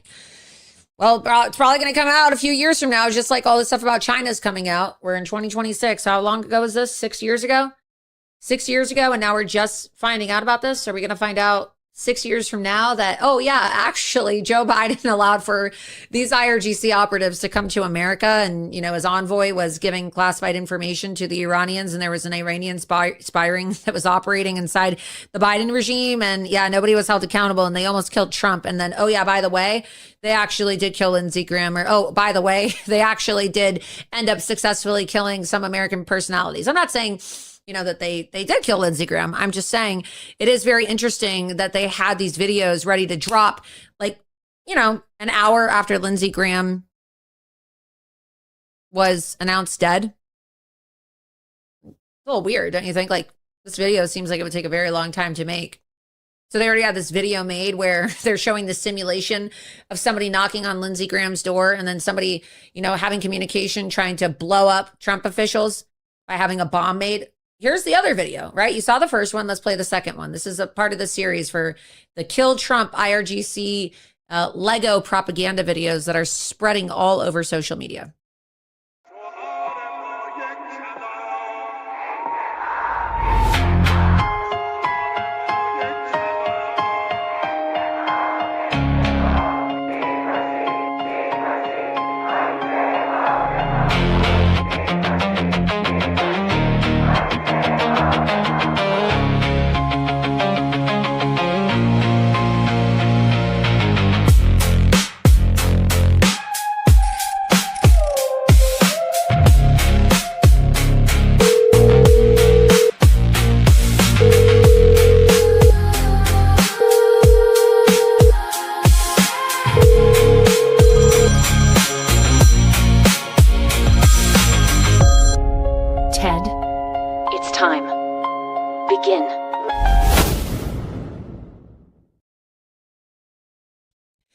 Now, obviously, Ted Kaczynski, the Unabomber, is dead, right? So they're kind of LARPing, but they're also kind of not LARPing, because Monica is clearly a defector. She's still on the FBI's most wanted list. And Ted could just be a reference to anybody who could make a bomb. They could have IRGC operatives making explosives.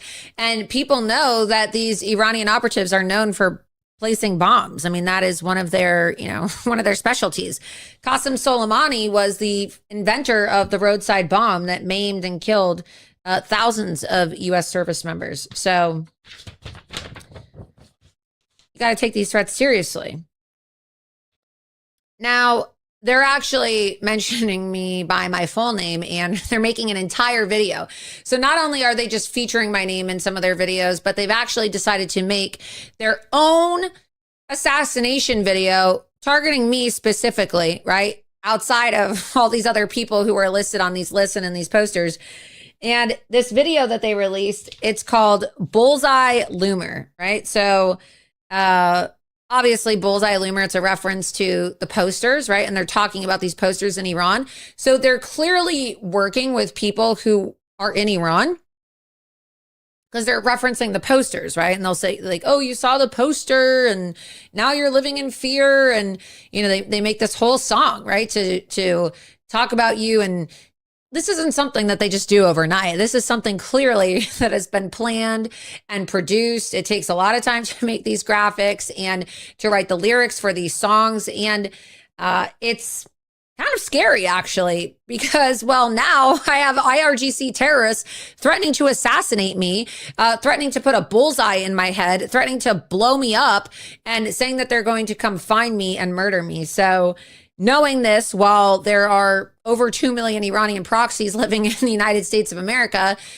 is not exactly a very good feeling to have. I mean, I'm not afraid of these people, but it is important for people to realize that this threat is real, and it is real, right? Israel, ha ha ha. But it's not unfounded, right? It's not unfounded, and it's not, in my opinion, unwarranted. And when I say it's not unwarranted, I'm referring to this Iranian war. I don't think that it's, an unjustified war. You have Iran threatening, and they have been threatening, and they may have actually been behind the Butler assassination attempt, right? It's been a massive cover up. Thomas Crooks, for all we know, could have been an IRGC asset. They have not released enough information about him. And it is very interesting that, this Iranian national was arrested in June, July, right? June, July, same time that Thomas Crooks opened fire on Donald Trump. We just had the 2-year anniversary of the attempted assassination on Donald Trump's life. So I don't know, when you see these videos and you see all this information start to come out, it starts to make all the puzzle pieces fit. And then you're like, wow. Just like we were like, wow, I think China interfered in our elections. And they said, you're crazy. That never happened. And now 6 years later, Trump's declassifying all the documents, and we're finding out in an address to the nation. So what else are we going to find out 6 years from now? I would not be surprised if we find out that Thomas Crooks was working on behalf of the Iranians, and that he was contacted or somehow groomed or influenced or even given support or guidance by Iran or an IRGC operative or an IRGC hitman here in the United States of America. Just like I wouldn't be surprised if it actually comes out in the future that Lindsey Graham was actually killed by Russia or Iran, and they just didn't want to announce it because, well, we're at war right now. I'm not saying that's what happened, but look at how they gaslit us for 6 years over China, right? Oh, China unleashed a bioweapon. Wow, they murdered 1.2 million people. Oh, conspiracy theory, we're going to shut you down. We're going to ban you on Facebook. We're going to silence you. You are pushing out disinformation that is dangerous to public safety and public health. And we know that all the censorship was directed by the White House. So what are they going to do? Are they going to kill Trump? Are they going to have an IRGC operative kill Trump and then say, oh, it's a conspiracy theory. You're an Islamophobe. We're going to pass Islamophobia laws, and, you can't talk about that. You're an Islamophobe. And then we're going to find out 6 years later that Iran was behind all this political violence. President Marco Rubio, not president, not yet at least. Marco Rubio today said during a press conference that China and Iran and Cuba were supporting Antifa, right? He actually said it. We have the clip that we posted on Loomer Unleashed earlier today. So when you look at the political violence that's happening in our country and how Antifa has called for the assassination of Donald Trump and also the political assassination of a lot of conservative Americans, yeah, I'm not surprised. I'm not surprised. I wouldn't be surprised if we find out that Tyler Robinson was somehow influenced by one of these transgender Antifa groups, right? We still don't know who all was in this Discord channel that he was in. I wouldn't be surprised if we find out that the people who were in this Discord group where he was radicalized to support all these transgender views was somehow funded by Cuba or Iran or Qatar, right? I would not be surprised because we still have not received a lot of information about who radicalized Tyler Robinson and who all was in this Discord group with him where he was talking about the assassination. Also, people posted about Charlie's assassination before it happened. So who are those people? Who are the people that somehow had advanced knowledge that Charlie Kirk was going to get shot? Who are those people? Who are they tied to? So again, we have this clip here, and you can see here that Marco Rubio said they work alongside hostile foreign states. They share their mission, like Iranian proxy networks who are increasingly intimately tied to leftist militant groups around the world, including Antifa. And so we've seen how Antifa calls their facility where they do their training and their headquarter office, they call it the base. Well, that's what Al-Qaeda translates to, okay? The base. And so how is that significant? Why is that significant? Because there were FBI reports that came out a few years ago that showed that members of Antifa were actually traveling to Afghanistan and they were traveling to Syria. And you can look this up and you can see for yourself. It's all true. And media doesn't want to talk about this because, well, then it would actually prove that the Islamic communist takeover of America is real. And I don't think people are ready for that truth bomb yet. There was a Daily Mail report that came out. If you type in Antifa ISIS training Syria. And they don't do a lot of coverage on this. So you have to know the keywords. You have to literally like take a photographic of, you have to take a mental image of the headline. And then you have to look for it yourself because, you know, they hope that nobody's going to remember this ever. So this came out in 2017, 2018 in campus reform. There was a book too. You can see here, click on the campus reform story too. A new book claims leftist campus radicals are connected to ISIS. So you can see here, scroll down. A new book released Monday alleges that the FBI has been investigating connections between campus radical groups like Antifa and international terrorist organizations. According to the bestseller, Edward Klein, who teased his latest book, All Out War, The Plot to Destroy Trump, in a Sunday Daily Mail article. And see, again, I knew it was a Daily Mail article. We just couldn't find it. So we can click on the Daily Mail article. I knew because I took a photo. Oh, has it been deleted? Wow. They cover this shit up because they don't want anybody to see this stuff. They don't want anybody knowing about this because then you would start to realize why the Democrat Party is supporting people like Mamdani and Abdul al-Sayed and all these Muslim candidates because they're training with them, right? They literally send their leftist operatives from Antifa overseas to train with Al-Qaeda and to train with ISIS, right? That's why the base, right? Al-Qaeda literally translates to the base. What did Antifa name their headquarters? You can look it up. What is the name of Antifa headquarters? It's the base. What is the name of Antifa headquarters?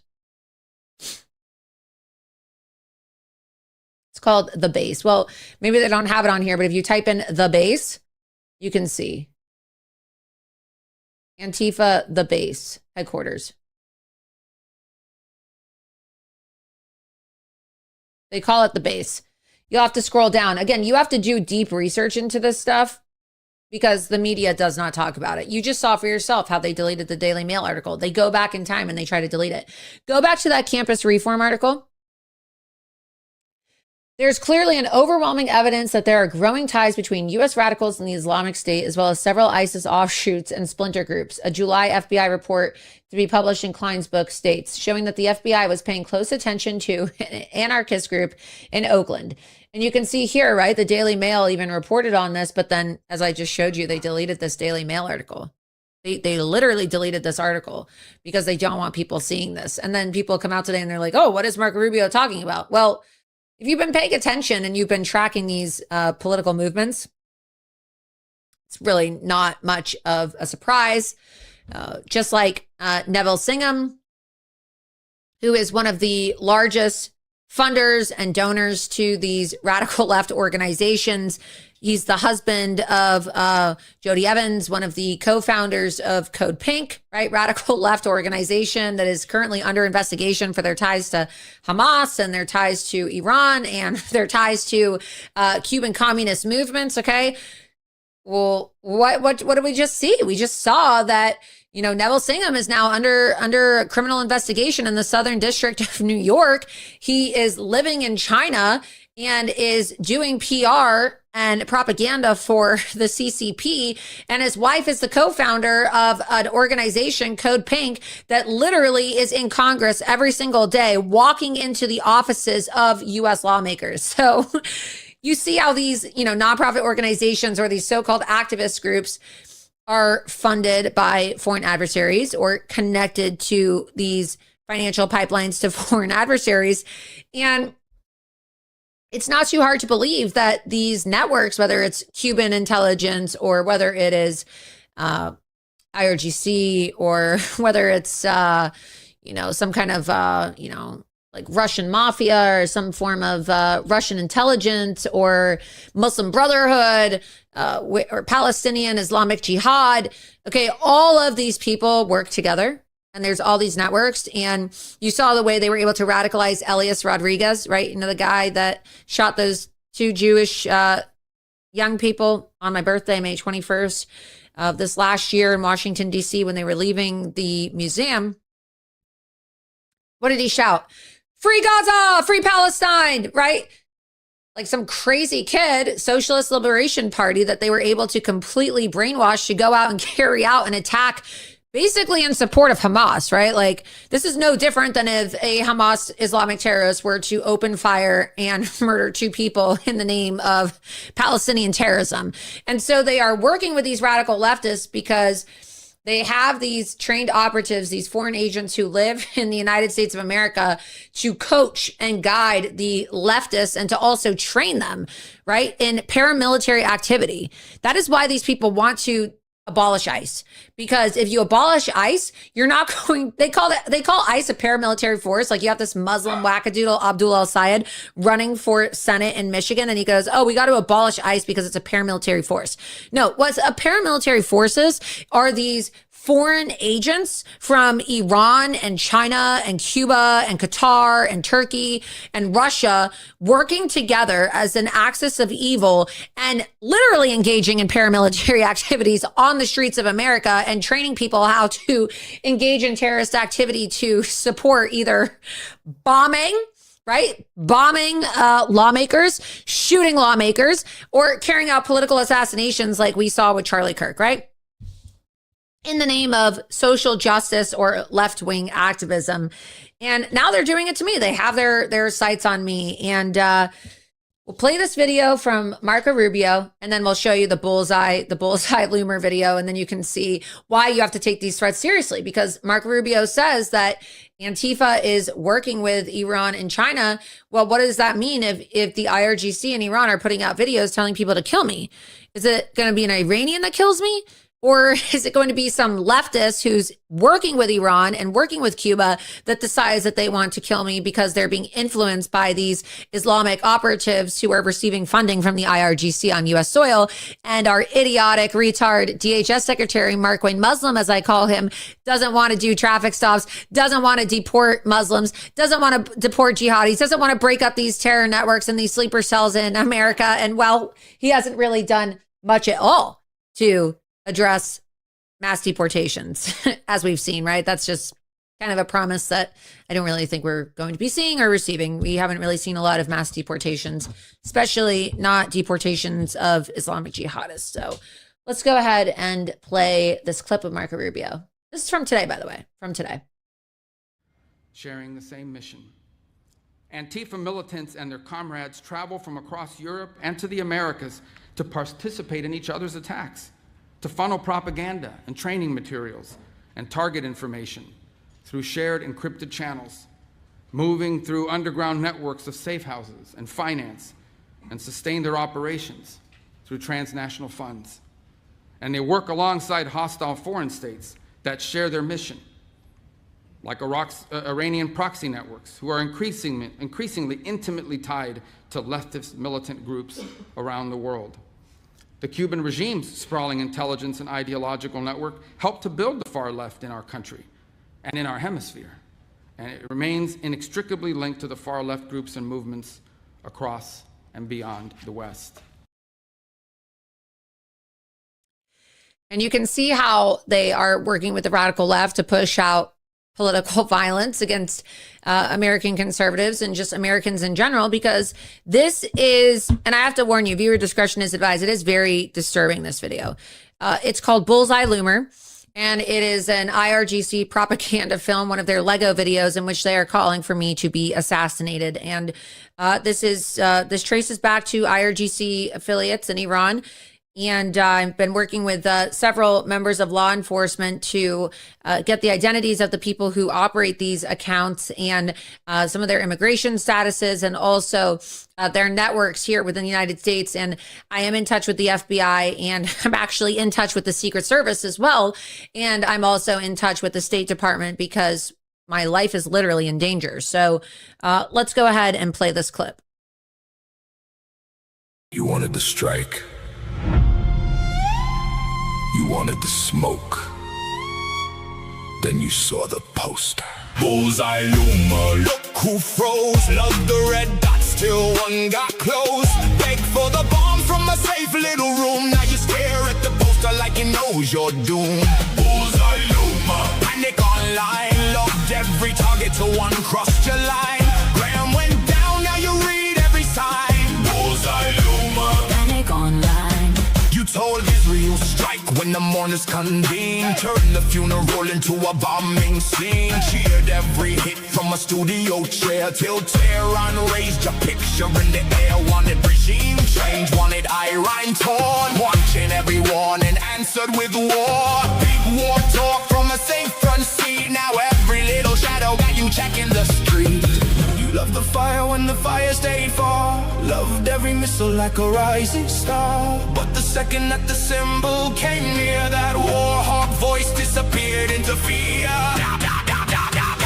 Every post was hit, them every clip was more. Every death overseas was a content score. Then consequence knocked and the tone went thin. Funny how courage changes when your name gets in. Now it's Russia, now Iran, now investigate fast. Suddenly every threat comes back from the past. You sold paranoia, made panic your trade. Now you're trapped in the fear that your own mouth made. You built your brand, putting names on blast. Calling for purges, demanding them fast. Now one printed image got you losing your nerve. You ordered the heat, now you hate what they serve. Sacred defense. Bullseye Luma. You wanted war. Bullseye Luma. Now you fear the poster. Bullseye Luma. Sacred defense.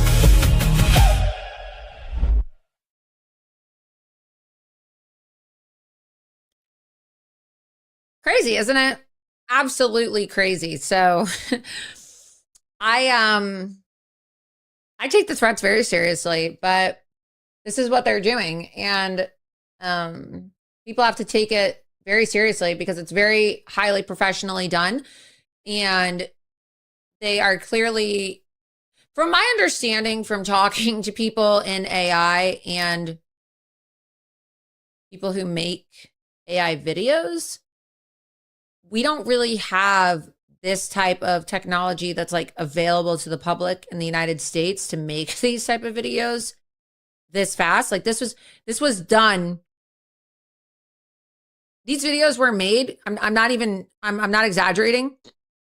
These videos were released about an hour or two after Lindsey Graham was announced dead. And you see that Lindsey Graham is featured in these videos, and they made the video of him in the ambulance. That was released within hours of them announcing that Lindsey Graham was dead, which is very weird because obviously it takes a lot of time to come up with the lyrics and the graphics and the animations and the sound. So ask yourself, how did the IRGC already have one of these videos with Lindsey Graham? You saw the one that I just played with Lindsey Graham before, where he gets into the ambulance and he's dead. How did they have that made 2 hours after his death was announced? Doesn't anybody find that to be a little weird?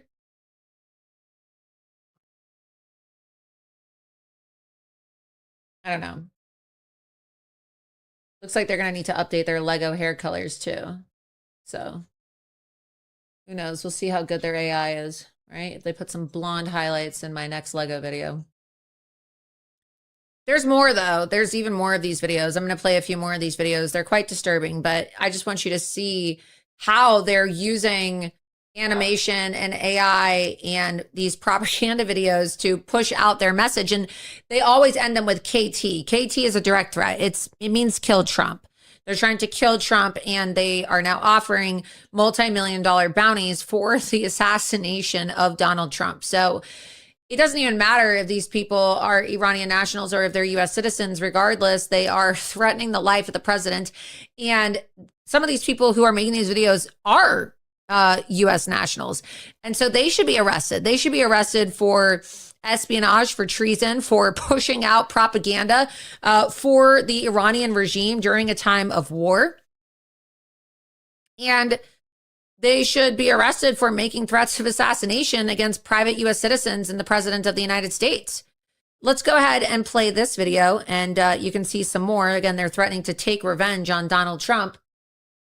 More threats of assassination. Again, how come these people haven't been arrested? I don't know.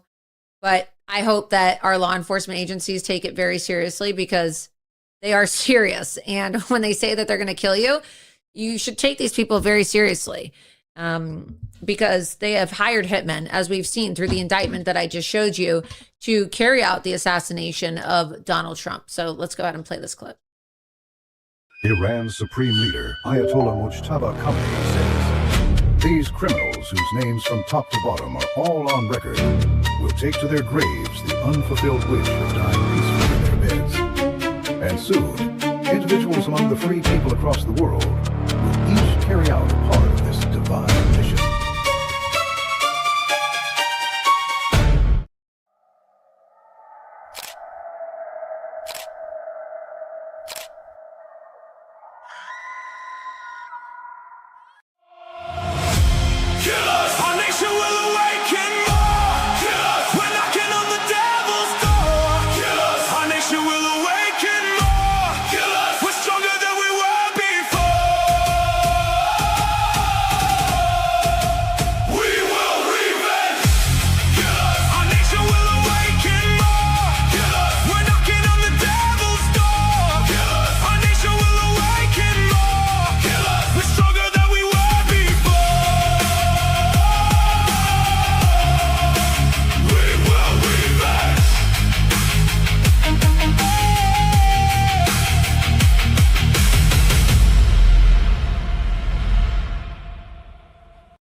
Now, these videos have obviously generated a lot of attention online, not just because they are direct violent threats calling for the assassination of Donald Trump, and they are clearly a form of IRGC propaganda it's clearly receiving some type of funding or direction from Iranian operatives and Iranian terrorists themselves for the production of these videos. In some cases, it's not just one channel that's making them. There's multiple channels that are making these videos, and they seem to be, cross-promoting each other.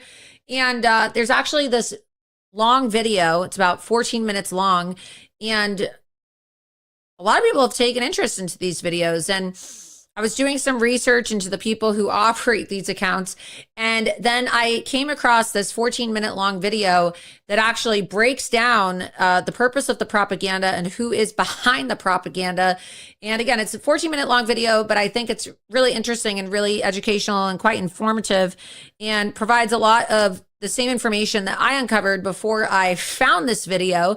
And so I wanted to just go ahead and play it, because you can see yourself how these videos are direct threats. They're serious threats. They're not just little cartoons that should be laughed off and not taken seriously. This is a form of state-sponsored propaganda by a terrorist regime. And the threats inside these videos are legitimate and very real. So you could take a few moments and watch this video about Iran's Lego propaganda machine.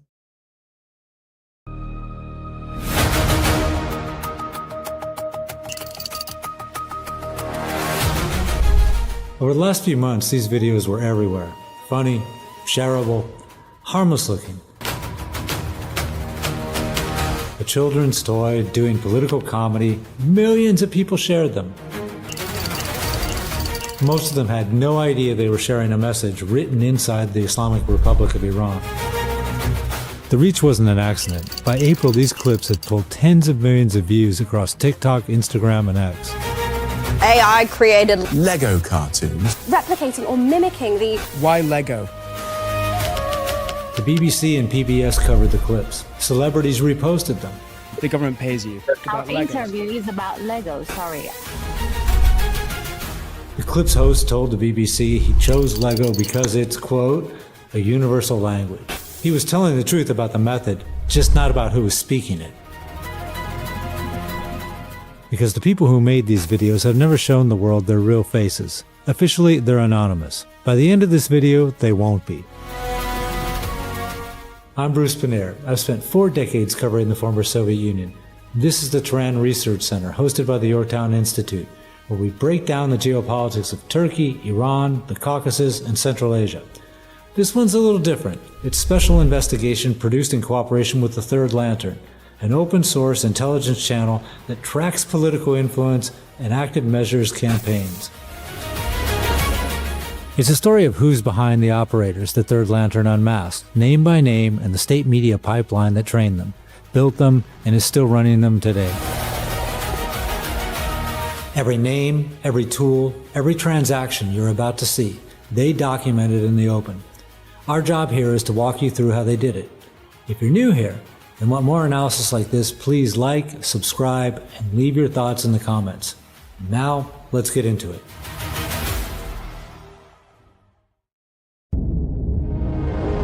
Mom, Dad's been away working for a whole year. We finally get to see him today, right? That's right, honey. We're going to the city where he works to surprise him. Yay!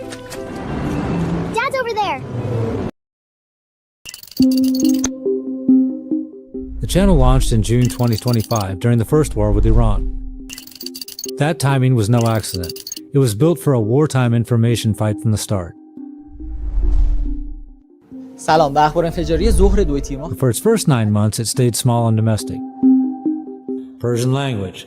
100 views on a good day, somewhere between 77 and 133 per post. Then, on February 17, 2026, 11 days before US and Israeli strikes on the IRGC, it switched to English. It changed languages, it changed targets.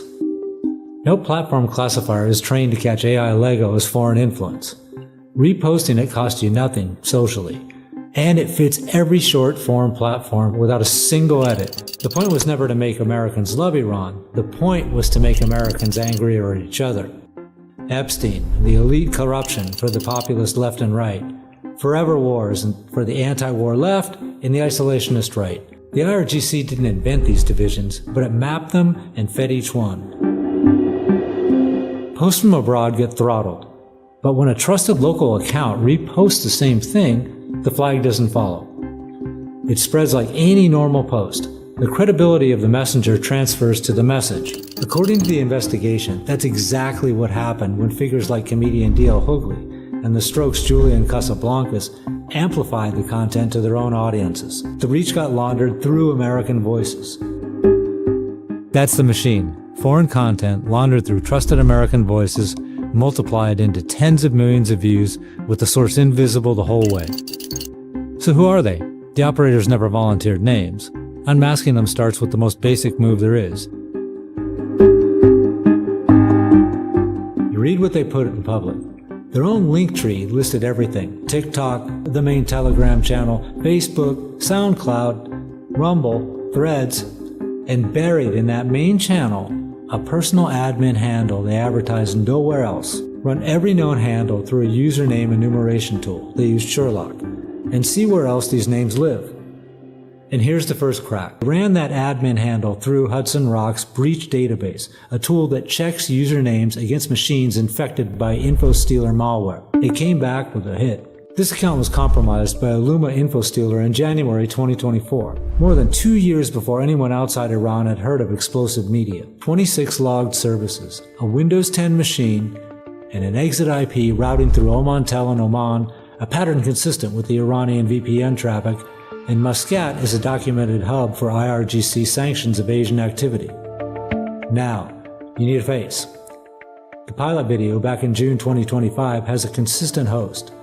سلام، به اخبار انفجاری ظهر دو تیم‌ها خیلی خوش اومدید. از این بعد قرار به صورت سریع و انفجاری. Standard reverse image search gives you nothing, but one facial recognition tool, factcheck.id, flags an Instagram presence. The account's follower list was locked, so that was a dead end. So you scroll its posts back to the start, and the very first Lego reel has its collaborator tags exposed. One of those collaborators is using the exact same photo. That gives you a name. There's a catch. The silhouetted man in the BBC interview doesn't look like Ansari. Different facial structure, glasses. So before going further, you resolve it. 2 clips, both from before the campaign went global, show Ansari calling himself Mr. Explosive. سلام رفقا، 2 نکته خواستم خدمتتون عرض کنم. اولیش این که حتی اگر آقای انفجاری باشید مسائل بهتر. One from November, speaking to a domestic audience while sick in bed. ساعت 9:40 بود که چند تا صدای انفجار شنیدیم. One field report captioned Mr. Anfajari's account, Anfajari is the Persian word for explosive, with Ansari on camera. The investigation's assessment, Mr. Explosive is a shared mask, used by at least 2 people. Is the face under it, and he pulled himself off camera after March 23rd. Read is an operational security response to the press cycle. With the face confirmed, his own Instagram does the rest of the work. A September 2024 post is geotagged at the Jose Khanari in Tehran, the regime's art and cultural organization. Occasion, a screening of Heart of Raqqa, a regime-aligned propaganda film. A state cultural institution, a regime film, within a year of the channel's launch. From there, the connections run straight into the state's media training pipeline. The Third Lantern uncovered multiple images of Ansari at the Iranian Media Literacy Club, a regime-run media training program, including the closing ceremony of its Media Literacy Olympiad, captioned with the branding from the Basij and the IRIB.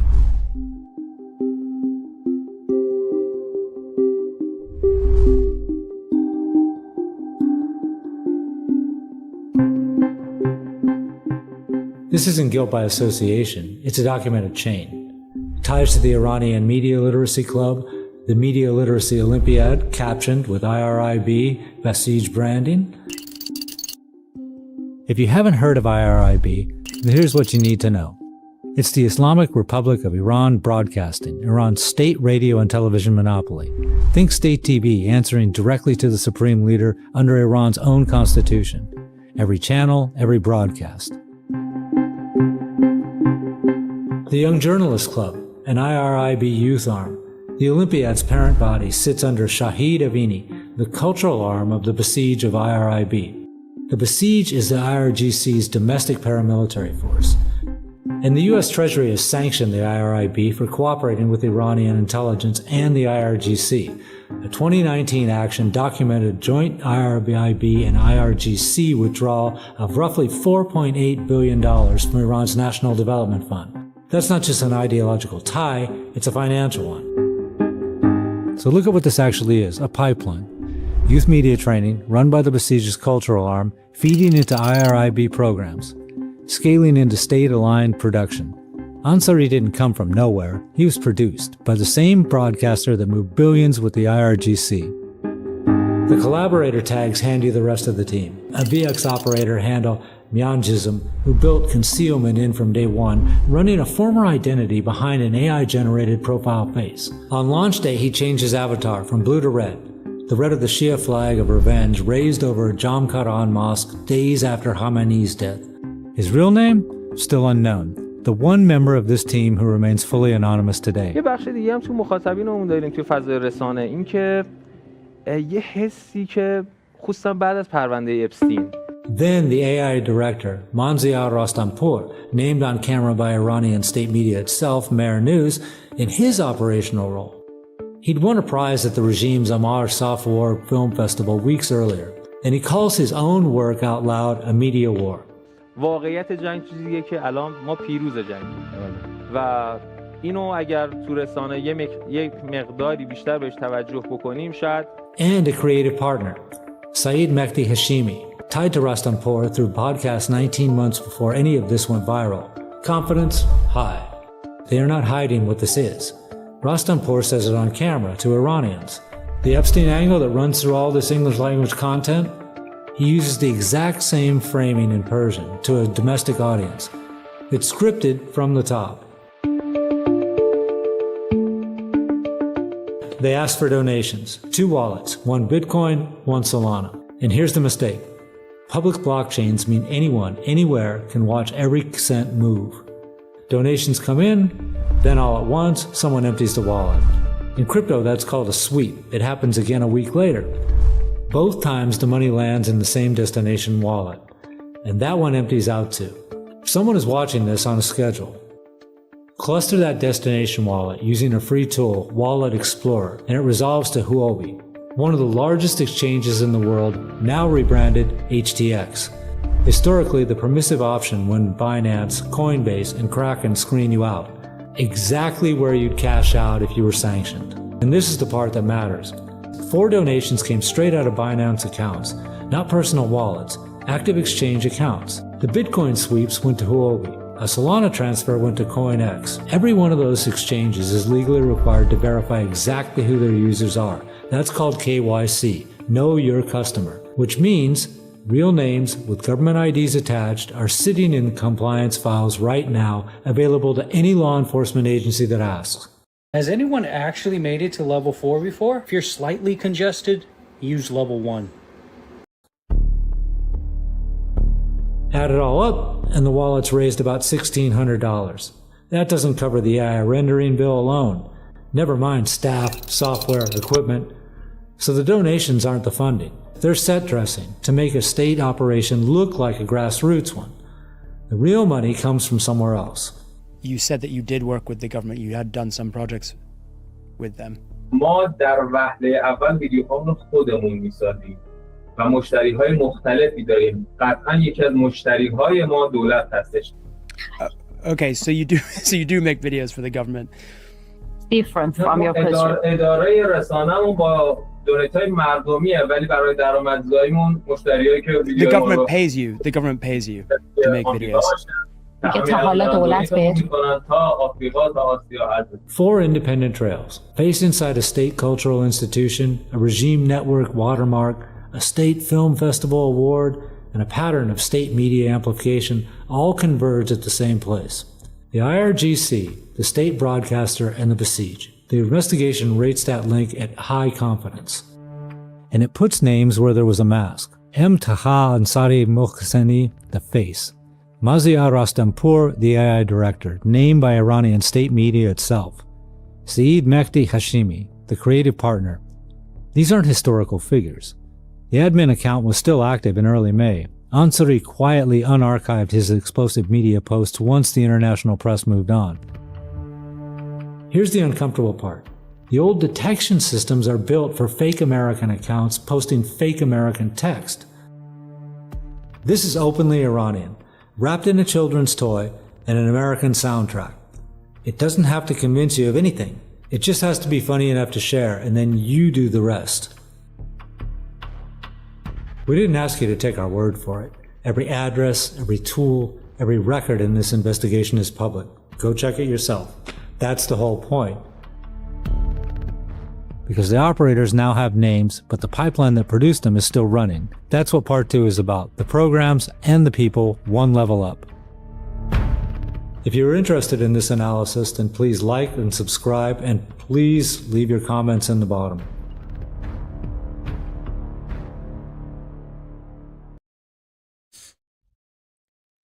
So clearly, you know, when people say, oh, this isn't tied to the IRGC, this isn't tied to the Iranian government. No, it 100% is. That video proves it. And so, yes, the Iranian government is calling for my assassination. There's people that said, it was a Lego, it's a Lego, it's a joke, it's a joke.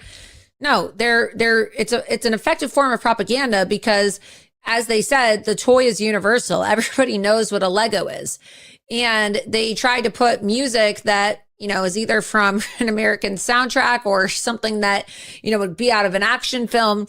And then they put some humorous or catchy lyrics on it. And then people are sharing it and it's getting millions of views without saying directly, oh, this is for, you know, the Iranian government. But clearly, if you read between the lines and you look at the symbolism and you look at what they're trying to convey politically, it is a pro-IRGC, pro-Iranian regime message. Now, one of the individuals who is behind the Bullseye Loomer video, his name is Mahdi Mohammed Hamat. And of course, you can see here, have about a 30-page dossier collected on this guy, sent all the information to law enforcement. Wouldn't be surprised if he ends up getting arrested for his threats against me. And what's interesting about him is he is an Iranian operative, but he also happens to be an American citizen. So it shows you how they have people working in the United States of America, and then there's people working abroad in Iran or Oman and other countries where they're trying to avoid sanctions or violate sanctions. And this guy calls himself a Lego journalist. He goes by the name Persia Boy online, and also goes by the name Sacred Defense. And we can pull some of these graphics up as well. But what's really interesting about him is he was arrested for attempted murder several years ago while he was living in Hawaii. You can see here, Puna man arrested for attempted murder. And we know that this is him. We know that this is the guy who is making these videos, or at least one of the individuals making these videos, the guy responsible for the Bullseye Loomer clip. And then you can see again with, the collusion with our foreign adversaries, he actually did an interview on RT, which is Russian state media. We can go ahead and get his interview pulled up, the video clip of him conducting an interview and explaining why he makes these videos. And he clearly calls Iran his home country. Do we have this video? Can we go ahead and get this pulled up? Yeah, he did. It's pulled up. It's right there on the screen. It's the guy in the video right there. That's him. Yes. So you can see that. Pull it up on the screen. And let's get this up. We have the video too. We got to play this. It says, I'm a proud Iranian American watching my home country, Iran, get hit. It broke my heart. I started these Lego videos to disseminate the truth and educate the public. Mahdi Hamat, Iranian Lego cartoonist to RT. So we have people, not only people who have come to our country illegally, but then in some cases we have people who are here legally, right? Living in the United States, making propaganda for a foreign government, making death threats against the president of the United States. And what's going to be their recourse? I mean, it doesn't matter if you're a U.S. citizen or you're a foreign national. If you make a threat against the president of the United States and you call for his assassination, which is what his videos are doing, then you should be arrested. You should be arrested. I know that we have the video. Can we get this video pulled up of the actual interview? But it's crazy to me, right? It's crazy to me that not only are there people working in Iran, but we have American citizens. This should be grounds for treason, being charged with treason. Apparently, he is an American. I've, checked out his immigration status. I've been in touch with people at the State Department, and apparently Mahdi Hamat is an American citizen, but at the same time, he's making terrorist propaganda in support of a country that we are at war with, and his videos explicitly call for the assassination of the president. And again, what did I tell you about the foreign influence operation? You can see here the screenshot. We take the screenshots and we also have the videos, right? So we screenshot all of this because when they try to delete it someday to cover their tracks, we're not going to let them get away with it. Russian state media in April promoting this. So again, it's an initiative by Russia, Iran, China, Turkey, Qatar. All these countries working together, and they interview each other, they amplify the videos, they repost it on their state media. I already showed you how Al Jazeera was promoting the Iranian banners, calling for Trump's assassination. And now you have Russian media promoting one of the Iranian Lego creators who is making assassination porn. So this is about a 1 minute long video. Let's go ahead and play this clip. So events such as the terrorist attack by Trump's Epstein regime on the Menab Elementary School, the 17 U.S. bases destroyed by the Islamic Republic of Iran, the subsequent, the satellite blocking operations, so the public cannot see the full extent of the damage. People can now see the reality for themselves. They can do their own research, break that old filter. That's why certain narratives have collapsed. I'm a proud Iranian American watching my home country, Iran, get hit back-to-back terrorist attacks. It kind of broke my heart. So I have children of my own, and I want to be able to, look them in the eye and answer when they say, Bubba, what did you do in response to this? So I started these Lego videos to disseminate the truth and educate the public. And nothing in them is a lie. Everything is based on verifiable events anyone can deep dive into.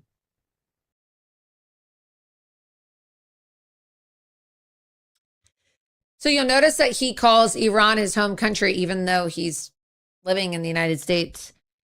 You can see here that he actually, just to show you how dangerous this is, there's one photo of him in an in-flight nurse uniform with an RN badge consistent with his professional profile as a critical care transport nurse. So he calls himself a critical care transport nurse.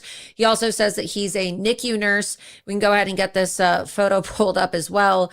Again, why is somebody like this, who's making threats against private citizens and calling for the assassination of Donald Trump and is clearly pushing out state-sponsored propaganda, working as a nurse, right? Working as a nurse. Have a whole file on this guy here. His LLCs, right? All of his social media history. I mean, these people are very advanced. You can see here the photo of his Instagram account. Let's go ahead and get the content that he published up. You can see here, he clearly published the Loomer Bullseye, or the Bullseye Loomer clip on his Instagram, saying that I built a brand demanding more war and more strikes and more regime change. We have this photo. We can get this pulled up here. The Bullseye Loomer screenshot. That's a Lego resistance front. Let's get the Bullseye Loomer Instagram photo pulled up too. But look, right, whether it's that one or, you can go to his Instagram account and you can see this for yourself. He's posting all these videos on his Instagram. There's multiple of these Iranian Lego videos that this guy's posting on his Instagram account. You saw there, there was another one about revenge and killing Trump. And then there's Bullseye Loomer. And then just so much information here about this individual who is apparently working as a nurse in our country. And they all follow each other, and they're listed as co-authors on their video. So Explosive Media and Persia Boy Mehmet are listed as co-authors on some of these videos, right? Especially the Lego Resistance Front. And if you pull these screenshots up and you can see these different exhibits within this dossier that's been given to law enforcement, it clearly shows the collaboration between both of these accounts working together. And you already saw how the Explosive Media account in that 14-minute long video that I just played for you, you see here it says Explosive Media, Persia Boy working together. Persia Boy times Explosive Media united with the Lego Resistance Front. The Explosive Media operation, as you just saw in that 14-minute long video, clearly ties back to the Iranian government, and the guy who runs the account is on video admitting that he creates content for the government of Iran. And so you have an American citizen, right, this Persia Boy guy, who is making video with somebody who is making propaganda for the Iranian regime. And if they're receiving money, if this guy is receiving money as a nurse living in the United States of America from Iran or from Explosive Media or from anybody tied to this media operation, that would be a sanctions violation. That would be a sanctions violation. And I feel like you should be charged with espionage and treason if you're found to be receiving money or taking money from individuals who are clearly working on behalf of the government of Iran to push out these propaganda videos. So all the evidence points to the fact that these governments are being directed by Iran's state government. And whether it's the video or, this 30-page report that I have on all of these individuals who are now threatening my life, one thing is certain: we are totally infiltrated in our country, whether it's these, Iranian operatives or whether it's the Chinese nationals and, our intel agencies, as President Trump discussed tonight during his speech, talking about how they were intentionally covering it up. I mean, right now, right, I kind of am having a little bit of FOMO while I'm doing my show, because after President Trump gave his speech, I guess now the White House, the whitehouse.gov website is down because so many people have gone to this website to pull up these documents to try to get access to these declassified documents that show this massive cover up of the Chinese election fraud in our own elections. And you can see now, I guess we can view these documents, but a few moments ago, the website was crashing. But look at how infiltrated we are. We have Americans making propaganda for the IRGC on U.S. soil, working as nurses, right? While living in America. Nothing's happening to them while they're calling for the assassination of the president. And now we have the CCP getting exposed for creating fake driver's licenses and stealing over 220 million American voter records to interfere in our elections. So we can go to the chat, want to get people's comments on this. And then, as I mentioned earlier today in the show, in the first hour of the show, you have this Qatari agent that is now under FBI investigation. They're not telling us who it is, but we do know that it's a staffer who works for a senior GOP member of Congress. And look at this. This is all in 1 week. In 1 week, we have Iranians threatening to assassinate the president and American citizens pushing out their Lego propaganda videos on American social media sites. Like, why hasn't Elon Musk banned these people for their terrorist propaganda? We have the FBI investigating a GOP congressional staffer who they're not telling us the identity of for serving as an unregistered foreign agent for Qatar, which is, of course, the Muslim Brotherhood. And now we have the president of the United States announcing that the Chinese Communist Party was, stealing American voter records and fabricating documents to print mail-in ballots so that they could steal the election for Joe Biden and support Joe Biden, paying off American journalists to write articles against Donald Trump and in support of Joe Biden. So what is that? China, Iran, Qatar, just in 1 week alone? Just in 1 week alone. So, and then, of course, I showed you how RT, which is, of course, Russian state media directed by Vladimir Putin and the Kremlin, is now reposting all of these videos and is sharing everything to amplify not just the Qatari propaganda, but they're also amplifying Clash News, which is a Turkish propaganda account online.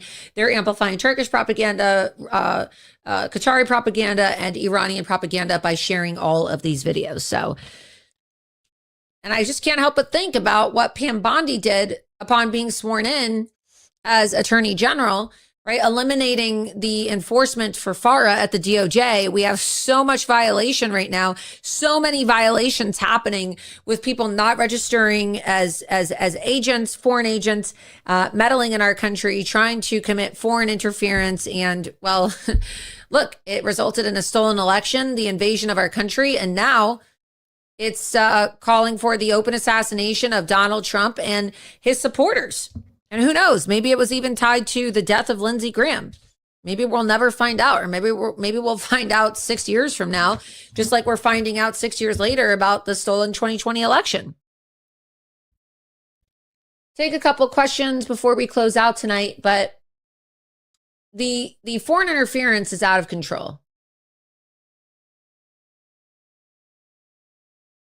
And free speech, as Mikey said in the chat, does not include death threats. So you don't get to call for the assassination of Donald Trump, and you don't get to call for the assassination of private citizens and have that, be classified as protected speech. It just does not work that way. Doesn't work this way. And I don't really see any of these social media companies doing much to crack down on it either. They should be cracking down on all of these sanctioned foreign media entities that are calling for violence against Donald Trump and are promoting propaganda in America. It's completely out of control. Let's see, scroll up, take a few more questions. Let's see what people said. La Husla said, we are heavily infiltrated and a lot of them are left over from the Obama administration and stay behind our national security is compromised. Bingo. Now you understand why I've spent so much of my time slaving away trying to do vetting, right? And a lot of this ties back to the NSA. And I remember when people were like, oh, Laura Loomer got the NSA director and the deputy NSA director fired. Well, one of the reasons why I brought this to the president's attention. And one of the reasons why they were fired is because they ran cover for China when some people were going to the NSA director and the deputy NSA director, informing them about Chinese involvement in our elections. They covered it up.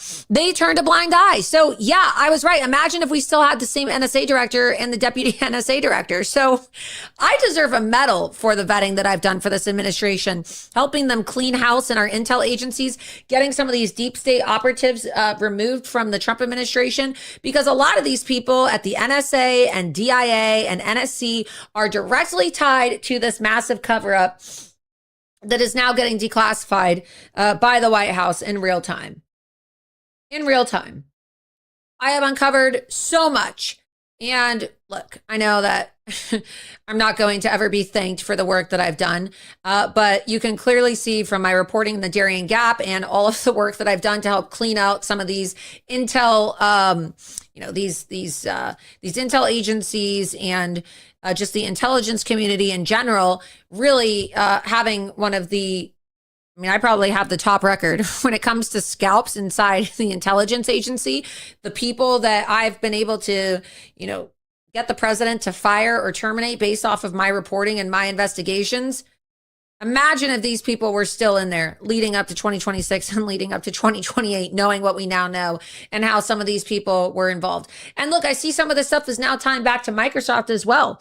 Don't forget, earlier this year, I helped expose with Tom Schiller, Navy whistleblower, the Chinese digital escort program that was being used, right, by our federal government through their contracts with Microsoft Government Azure. Do you really honestly think it's a coincidence that they hired Lisa Monaco and one of the intel officers that is, on the record saying that they feel like they're running a shadow government and keeping this information from Donald Trump is now working for Microsoft? Do you really honestly think that that is a coincidence? And look, they did an investigation after my expose of these digital escorts, these Chinese digital escorts earlier in the year. Remember when I had Tom Schiller on my show? It resulted in a total overhaul, and they had to conduct a third-party audit because they literally had Chinese nationals and CCP spies getting access to classified information across all federal agencies, but especially at the Department of War by serving as digital escorts. So a lot of this is stuff that I've reported. A lot of this ties back to, stories that I've broken about just this absolute cesspool within our intel community. You still have Iranian nationals, right? The Iranian spy ring that we were told was operating within the State Department and the National Security Council during the Biden administration. Have any of those people been prosecuted? No. Have any of those people been jailed? No. Do some of those people still work in the Trump administration? Yes. And have I exposed them? Over a year ago, years ago, right? I've been exposing these people for a long time. And what's being done about it, right? A lot of these people are still working inside the Trump administration. They need to do a complete overhaul. But unfortunately, as we saw, a lot of these holdovers are still working inside these intel agencies. So they are. They are working inside our intel agencies, and 2 years has been wasted. Why are we just finding out about this now? We're going into the 2026 midterms. We might lose the House. We might lose the Senate. We don't have the Save America Act passed. 2 years wasted. We could have been prosecuting all of these people who were involved in this cover up and the theft of our election. Is anybody going to go to jail? I hope so. I sure hope so.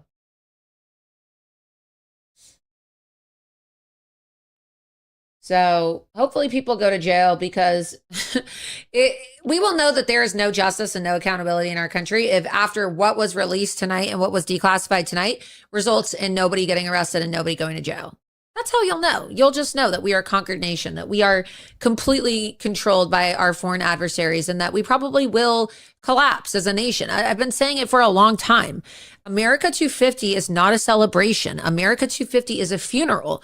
People need to wake up and realize that all empires die. All empires come to an end. And as much as I love America and I want America to continue to thrive as a powerful empire, we have to admit that we are severely compromised as a nation and we are severely infiltrated by our adversaries, especially at the deepest level within our intel agencies and our own digital infrastructure. Within our own digital infrastructure. So I don't expect the media to talk about this story because ABC and NBC already said that they weren't going to be talking about it tonight. So I'm sure they're probably scrambling to accuse President Trump of spewing conspiracy theories about everything. But look, the reality is that I'm not really celebrating. Right? I'm grieving for our nation. I feel like we've been having a funeral for America 250. I don't really see any of this foreign interference being cracked down on. You don't have any foreign enforcement. You have Podcastistan, all these influencers getting paid by foreign governments that are pushing out all of these crazy foreign influence operations, blaming Trump for everything, blaming the Jews, blaming Israel, and they're not holding China accountable. How come China's never held accountable? How come we hear all this shit about Israel? Did Israel get into our elections and create fake ballots? No, that was China. You never hear anybody complain about China, though. You never hear anybody complain about Qatar. You never hear anybody complain about the IRGC in Iran and their propaganda campaigns. All you hear about is Israel this, Mossad this, IDF this, Israel this, Bibi Netanyahu.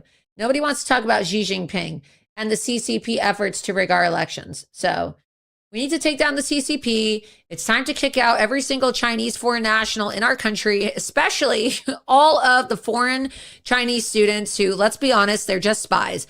They're fifth column spies who are in our country to destabilize our infrastructure and infiltrate even more institutions within America. We need to kick these people out. We need to be incredibly hostile. We should be incredibly hostile to China. It's time. You'd think that we would have been incredibly hostile to China when they murdered 1.2 million Americans after COVID, but nope.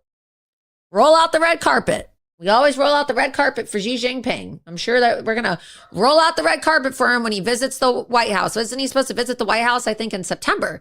There was a report, right? I think it's September. We can go ahead and pull this up. August or September, I saw a report that said Xi Jinping is coming to the White House. Is he still going to be invited to the White House after this? You think he's going to be invited?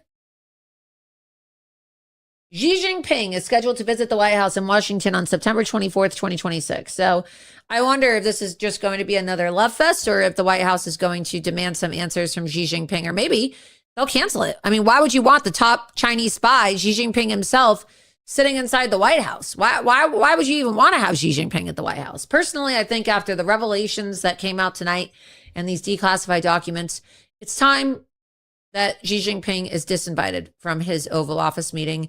And we should probably be deporting Xi Jinping's daughter because she is living in the United States of America, as I reported, she studied in the United States. She's living in Massachusetts. She's living at a home in Massachusetts where she literally has PLA security guards and American security as well, protecting her on U.S. soil while the Chinese interfere in our elections and they, promote our adversaries and they give access to Iran, to these advanced, graphics cards and these AI technologies so that they can make all of this, very highly produced and very fast. I mean, they're rapidly producing all of these highly produced propaganda videos, these Lego videos, and they're getting the technology to do that from China. They're getting it from China. And I think we need to have a serious conversation about the foreign influence in our country because we know it's real and it just keeps getting worse and worse and worse. And as I said before, it's America 250 is not a celebration. It's a funeral. We are watching our country die. And whether or not we crack down on the foreign influence in America is really going to determine whether we survive as an empire. Because in the age of multipolarity, there's nothing stopping Russia, China. There's nothing stopping Iran. There's nothing stopping Qatar, Turkey. There's nothing stopping any of these countries, right, from having global superiority. And they will cheer. They will celebrate. They will be very happy to watch America's decline because, well, let's be honest, they're all cheerleading for America's decline and supporting the active destruction of the United States of America. It's pretty obvious. And it's just not being addressed. If you're watching live, be sure that you're reposting this live link on Rumble and X, rumble.com/Laura Loomer, rumble.com/Laura Loomer. Also, be sure that you're following me on X at Laura Loomer and on X at Loomer Unleashed. Time for people to take it seriously. Time to take it seriously. We'll take about 2 more questions before we close out tonight. But look, people say to me all the time, they're like, you know, it's a conspiracy theory. They don't have Chinese actors and Chinese agents reading the emails at the Department of War. Yeah, they do. Yes, they do. Right? And I exposed it all. Who's the one that had to expose it to President Trump? That Lisa Monaco from Microsoft. Pull this. You can pull this tweet up right now. You can see for yourself. Look at what they're saying tonight. I haven't even read all these documents because I'm doing my show. But here's a post that just came out. Nikki Flores, I just retweeted this a few moments ago. You can go to my feed at the top of my feed. Nikki Flores, who was then in the FBI's counterintelligence division, wrote this email in 2020 stating she was basically running a shadow government by hiding information from President Trump. According to her LinkedIn, she's now the director of insider risk at Microsoft. I mean, what an absolute joke, right? And then you think it's a coincidence that Microsoft hires Lisa Monaco and Microsoft gave access to Chinese nationals to be digital escorts, and the entire federal government uses Microsoft Government Azure thanks to a contract that was signed by Barack Hussein Obama in the week before he left the White House? Do you think this is a coincidence? And they use these Chinese nationals to do their government support? How the hell do you think China got access to all of our information? We use Microsoft Government Azure. They literally use CCP operatives and Chinese nationals. They hired a PR firm to privately negotiate with me and try to walk me off the ledge when I was reporting all of this. And it resulted in the Secretary of War having a private meeting with the head of Microsoft and ordering them to conduct a internal third-party audit, which they claim that Microsoft paid for. Nobody talks about this enough. And who's working as the head of, I think, the vice president of global affairs right now at Microsoft, as I exposed, as all this shit's going down? Lisa Monaco. Lisa Monaco. You could type in, you can go to Twitter and you can type in Laura Loomer, Microsoft, Lisa Monaco. Lisa, go back. Lisa Monaco serves as the president of Microsoft's Global Affairs, where she oversees the company's global policy, trust agenda, and strategic relationships with the international governments and institutions. Yeah, and President Trump, after he saw my report, asked for her to be fired. And so what do? Microsoft hires all these deep state operatives. President Trump, in his speech tonight, he mentioned these deep state operatives. And now we're finding out that the woman who said that she was running a shadow government by hiding information from President Trump, Nikki Flores, I guess is her name. Her LinkedIn says that she's the director of insider risk at Microsoft. So why is Microsoft hiring all these people that worked against Donald Trump as our entire government functions on a Microsoft platform, Government Azure? All the data that's being exchanged throughout the federal government every single day is on a Microsoft platform, while they're hiring all these deep state actors that are not only letting China get away with everything, including working as digital escorts on Microsoft's own government Azure platform, but also the deep state operatives that helped China get away with stealing our elections and participating in all of this election interference in 2020. I don't think it's a coincidence. Honestly, I think there should be a federal investigation into Microsoft because isn't that bizarre? Isn't that weird? Isn't that a coincidence? I'm not a coincidence person. I don't believe in coincidences. Isn't that weird, right? You connect the dots in your head. I say here, really honestly, I feel like I have, my strong suit is in pattern recognition.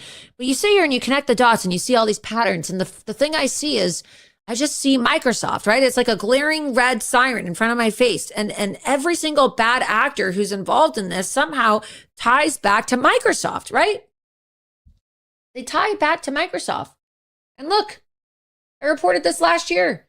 Not only has Microsoft allowed for Chinese nationals in China to gain access to secure Department of Defense cyber systems, but they have also just hired Lisa Monaco to be their new president of global affairs. You can open up the tweet.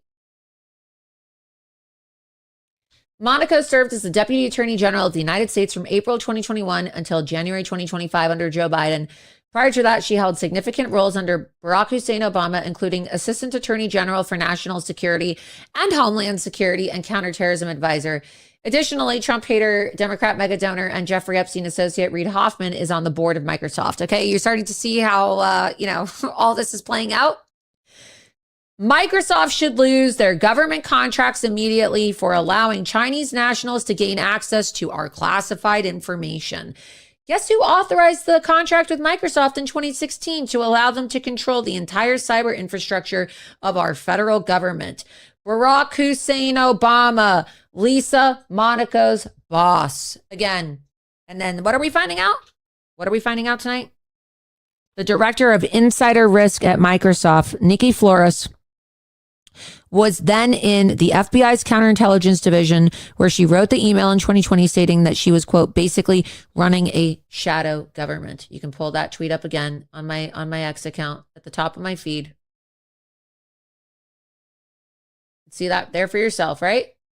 Running a shadow government, which President Trump mentioned. So I think it's time for Microsoft to be investigated. Lisa Monaco, Nikki Flores, Reid Hoffman, the Chinese nationals, something's wrong. And Barack Hussein Obama is the one that allowed Microsoft to get this federal contract. I don't think a lot of people realize that the entire federal government runs on the government Azure platform. It's a major national security risk. How did China get access to 220 million American voter files? Was this a leak? Did this leak come through the Microsoft government Azure platform? Was it provided to China through Microsoft? We already know that they have a bunch of CCP Chinese nationals working for them for their escort program. How did this happen? How did they get access to all these files? I don't even think a lot of people have put those dots together yet. Let's go to the chat. We'll take a couple more questions, but I mean, it's pretty apparent to me. I don't think it's a coincidence. I don't think it's a coincidence.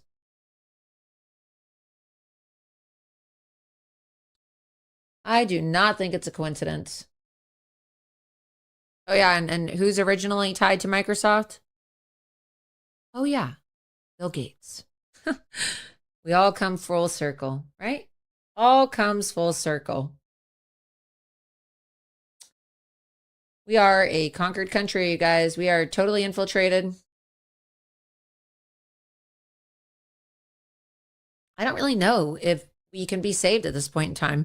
The infiltration is just so deep, and we've just lost so much time. You know, we worked so hard to get Donald Trump elected, and just look, there's been zero accountability for any of these people that have been involved in these acts of treason against our country, our government. So I guess we'll see what happens, but I don't know.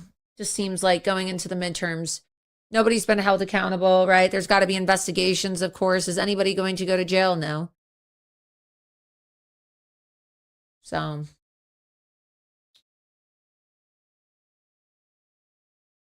kind of sad. You know, I feel like I said before, I feel like we're watching the death of America. It's like a funeral. It's not exactly a celebration with America 250.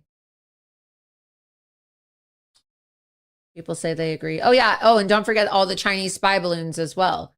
Maybe what kind of data were they collecting, right? Remember when we had all the Chinese spy balloons? Were they stealing voter data? Were they flying balloons over election facilities?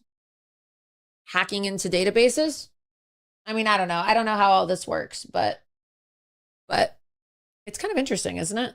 We didn't see anything done to address these Chinese spy balloons. All of this happened. And then they said that we were conspiracy theorists for calling them the China Biden crime family. Remember that? Nobody's been arrested. Nobody has been arrested. And I don't really know if anybody's going to be arrested. But I'll tell you right now, if nobody goes to jail for what was declassified tonight, if nobody who is implicated in what was declassified tonight ends up going to jail, and our lawmakers are not compelled by the evidence that was released tonight to pass the Save America Act and finally secure our elections, you can just kiss America goodbye. You could just kiss America goodbye because the Islamic communist movement is working overtime to conquer our country, And it makes sense. Is that why all these DSA candidates are winning? Do people really actually like all these DSA candidates that are supported by foreign governments and are shilling for foreign governments? Or are they hacking into our elections and rigging our elections in support of their foreign agendas?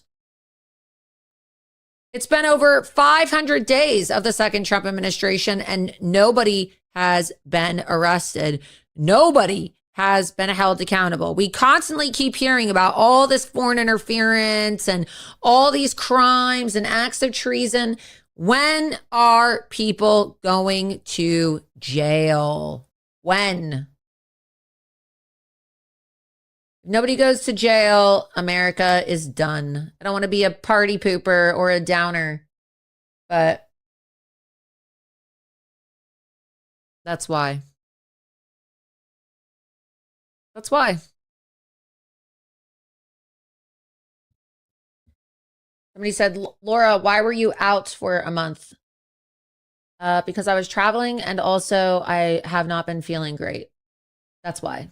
So wasn't feeling great over the last month. And I'm still not really feeling that great.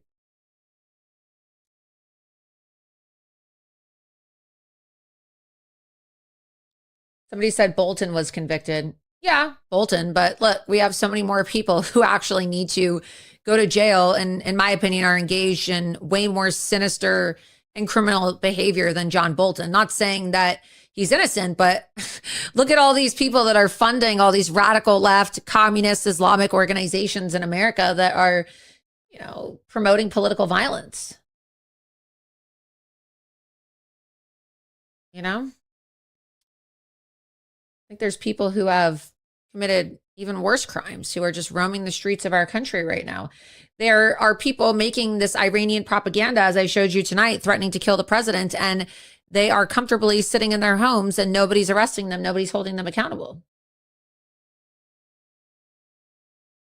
So people are tired of promises. They're tired of words. They're tired of strongly worded letters. They're tired of statements, right? We need to start seeing arrests. We need to start seeing people actually be held accountable and go to jail for their crimes. Because if there's no arrest, as Dragonfly777 in the chat just said, everything has been wasted time. Everything has been wasted time. So with that, I hope you all found tonight's episode to be informative. I hope you learned something. Be sure that you're following me on X at Laura Loomer and on X at Loomer Unleashed.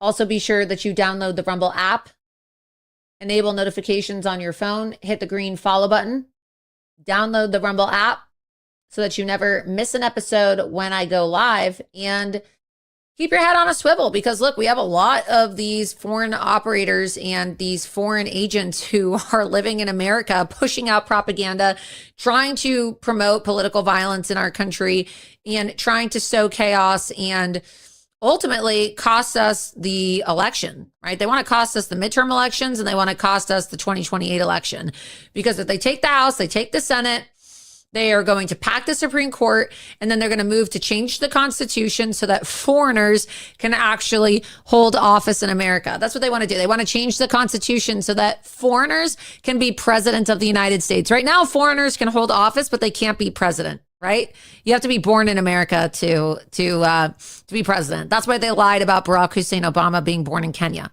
okay? They want to pack the court. They want to impeach Trump. They want to carry out a witch hunt and commit political violence against Donald Trump supporters, just like they do in communist countries and countries where they have Sharia law. And then they want to change the Constitution so that a foreign-born communist Islamic jihadist can be president of the United States. And that's it. And when that happens, America's done.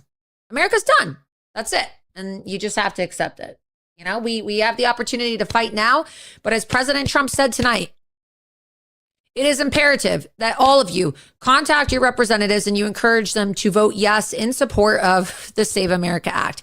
Because if we don't clean up our elections, all right, they are going to keep on rigging our elections and manufacturing wins for Islamic communists and jihadists and anti-American candidates who want to destroy our country from within. And then before you know it, you're not going to have a country. So hopefully tonight was a wake-up call.